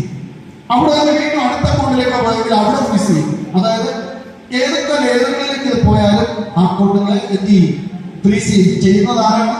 ഞാൻ പറഞ്ഞല്ലോ, മിനിസ്ട്രി ഓഫ് ഹോം അഫയേഴ്സിന്റെ കീഴിൽ കേന്ദ്ര ആഭ്യന്തര മന്ത്രാലയത്തിന് കീഴിലുള്ളതാണ് ഈ പോർട്ടൽ. അതുകൊണ്ട് ഇതിൽ സ്റ്റേക്ക് ഹോൾഡേഴ്സ് ഉണ്ടാവുന്ന എല്ലാ ബാങ്കുകളുണ്ട്, എല്ലാ വാലറ്റുകളുണ്ട്, എല്ലാ ഗേറ്റ് വേകളുണ്ട്. ഇവരെല്ലാം ചേർന്നുള്ളതുകൊണ്ട് നമ്മുടെ പണം എവിടെ വെച്ചാലും ഫ്രീസ് ചെയ്തോളൂ. മനസ്സിലായില്ലേ? അപ്പൊ എത്ര പെട്ടെന്ന് റിപ്പോർട്ട് ചെയ്യാവുന്നതാണ് പ്രധാനപ്പെട്ട കാര്യം. ശരി, പറഞ്ഞു ചോദിക്കാനില്ലെങ്കിൽ ഓക്കെ, താങ്ക് യു. എന്നെ ഒരു വ്യക്തി ഫോണിൽ കൂടി വിളിച്ച് അനാവശ്യ വാർത്തകൾ പറയുകയും ഭീഷണിപ്പെടുത്തുകയും ചെയ്യും. അപ്പോൾ ഞാൻ ഈ കാര്യം പോലീസിൽ നിന്നോട് പോലീസ് പറയുന്ന ആൾ വന്നിട്ട് ഞങ്ങൾ അന്വേഷിക്കാം എന്ന് പറഞ്ഞു. നാട്ടിലില്ല. ഇതിനകത്ത് ശ്രദ്ധിക്കുന്ന കാര്യം ഞാൻ ഈ കാര്യം എൻ്റെ വീട്ടിൽ ഞാനൊരു വായ്പ പട്ടി എൻ്റെ വൈഫ് മാത്രമുള്ള എൻ്റെ വീട്ടിൽ ചിലപ്പോൾ എൻ്റെ ഞങ്ങളുടെ വീട്ടിൽ ഉണ്ടകളെയാണ്. അപ്പോൾ എൻ്റെ മോനുണ്ടായെങ്കിൽ മോനുണ്ടാക്കി വിദേശത്തുണ്ടായി ഞാൻ ഈ മെസ്സേജ് അവിടെ ഫോർവേഡ് ചെയ്ത് അവരെന്തോ ഗൾഫിലായിട്ടുണ്ട്, യൂറോപ്പിൽ എവിടെയുണ്ടായിട്ട് എൻ്റെ മോൻ അവരോട് കംപ്ലൈൻറ്റ് ചെയ്ത് കഴിഞ്ഞാൽ അവിടെ പോലീസിലോട്ട് റിപ്പോർട്ട് ചെയ്ത് എന്തെങ്കിലും തീർച്ചയായിട്ടും എംബസി വഴി വരുന്ന പരാതി കൈകാര്യം രാജ്യമുണ്ടാവും. അങ്ങനെ സംശയിക്കുന്ന കാര്യമില്ല. തീർച്ചയായിട്ടും. കാരണം വേറെ രാജ്യത്തിൽ നിന്നല്ല ഇത് വരുന്നത്, അവിടെ നിന്നുള്ള ഇന്ത്യൻ എംബസി വഴിയാണല്ലോ ഈ സംഗതി വരുന്നത്. അപ്പൊ അത് ആ ഒരു രീതിയിലേക്കുള്ള ആ ഒരു ചാനൽ എന്ന് പറയുന്നത് ഗ്രാമത്തിൽ തന്നെ എടുക്കും. 2, പോലീസിന് നമ്മുടെ പരാതി എന്ന് പറയുമ്പോൾ ഇപ്പോൾ എന്റെ അങ്ങേ വീട്ടിലുള്ള ആളെന്നെ ചീത്ത വിളിച്ചു പറയുമ്പോൾ രണ്ടുപേരെ വിളിച്ചു വരുത്തുന്നത് പോലെയോ നടക്കില്ല. ഒന്ന്, നമ്മൾ വേണ്ടത്, ഞാൻ നേരത്തെ പറഞ്ഞല്ലോ, ഇതിന്റെ ഏറ്റവും വലിയൊരു ഗ്രാവിറ്റി ഇവിടെയാണ്. ഒരാളോട് മോശമായിട്ട് പെരുമാറണമെങ്കിൽ ഒരു പാടുമില്ല, വാട്സപ്പിലോ ഗ്രൂപ്പിലോ ഇട്ടാൽ മതിയായിരുന്നു. അപ്പൊ ഇത് സംഭവിക്കുന്നത് അയാളുടെ ഏറ്റവും വലിയ ധൈര്യം തന്നെ അയാൾ നാട്ടിലില്ല. നാട്ടിലില്ലാതിട്ടും നമ്മളെ മോശമായിട്ട് സംസാരിക്കാൻ വേണ്ടിയുള്ള ഒരു പ്ലാറ്റ്ഫോമായിട്ട് ഇതിനെ ഉപയോഗിക്കുകയാണ് ചെയ്യുന്നത്. അപ്പോൾ നമ്മൾ കൊടുക്കുന്ന പരാതി പ്രകാരം അല്ലെങ്കിൽ ആ കൊടുത്തിരിക്കുന്നതിനകത്ത് നിങ്ങളുടെ കയ്യിൽ അതിന് കൃത്യമായ രീതിയിലായി ഓഡിയോ ക്ലിപ്പ് ഉണ്ട്, അത് വളരെ മോശമായിട്ടാണ് സംസാരിക്കുന്നതെങ്കിൽ നമുക്ക് കേസ് രജിസ്റ്റർ ചെയ്തിട്ട് അയാൾക്ക് നാട്ടിൽ പ്രതിയാണ്. മനസ്സിലായില്ലേ? അപ്പോ തെളിവുകൾ വളരെ പ്രധാനമാണ് ഏതൊരു കാര്യത്തിൽ. ഇപ്പോൾ എൻ്റെ അടുത്ത് മോശമായിട്ട് ഇൻസ്റ്റാഗ്രാമിലൂടെ എന്നോട് മോശമായി പെരുമാറുന്ന പോലീസിൻ്റെ അടുത്ത് പരാതി ചെയ്യുമ്പോൾ പോലീസിലേക്ക് ഏത് അക്കൗണ്ടിൽ നിന്നാണ്? അപ്പൊ ഞാൻ പറഞ്ഞ കാര്യം മനസ്സിലാണ്, ആ അക്കൗണ്ടിന് ഒരു URL ഉണ്ടാവും. ആ എന്തുണ്ട് URL എന്ന് പറഞ്ഞാൽ യൂണിഫോം റിസോഴ്സ് പ്രൊട്ടക്ടർ സാങ്കേതിക നോക്കണ്ട ലിങ്ക് ഉണ്ടാവും. ആ അക്കൗണ്ടിന്റെ ലിങ്കും എന്നെ പറ്റി മോശമായിട്ടുള്ള പോസ്റ്റിന്റെ ലിങ്കും കൂടി നമ്മൾ കളക്ട് ചെയ്തിട്ട് വേണമെങ്കിൽ അതിന്റെ സ്ക്രീൻഷോട്ടിന്റെ പ്രിന്റ് ഔട്ട് കൂടെ എടുത്തിട്ട് വേണം പരാതിയോടെ പിക്ക് ചെയ്ത് കൊടുക്കും. അപ്പൊ പോലീസിന് എന്ത് ചെയ്താൽ മതി, സൈബർ സെൽ വഴി ഈ അക്കൗണ്ടുകളുടെ ഈ ലിങ്കിന്റെ ആളിനെ എന്ത് ചെയ്യും, ആള് പ്രതിയാണെന്നുള്ള ഇതിലേക്ക് തെളിവ് ശേഖരിക്കും. അപ്പൊ തെളിവ് പ്രധാനമാണ്. അപ്പൊ ഓഡിയോ നമ്മളോട് സൂക്ഷിച്ചു വെക്കുക. അത് മനസ്സിലായി? ഓക്കെ, ശരി.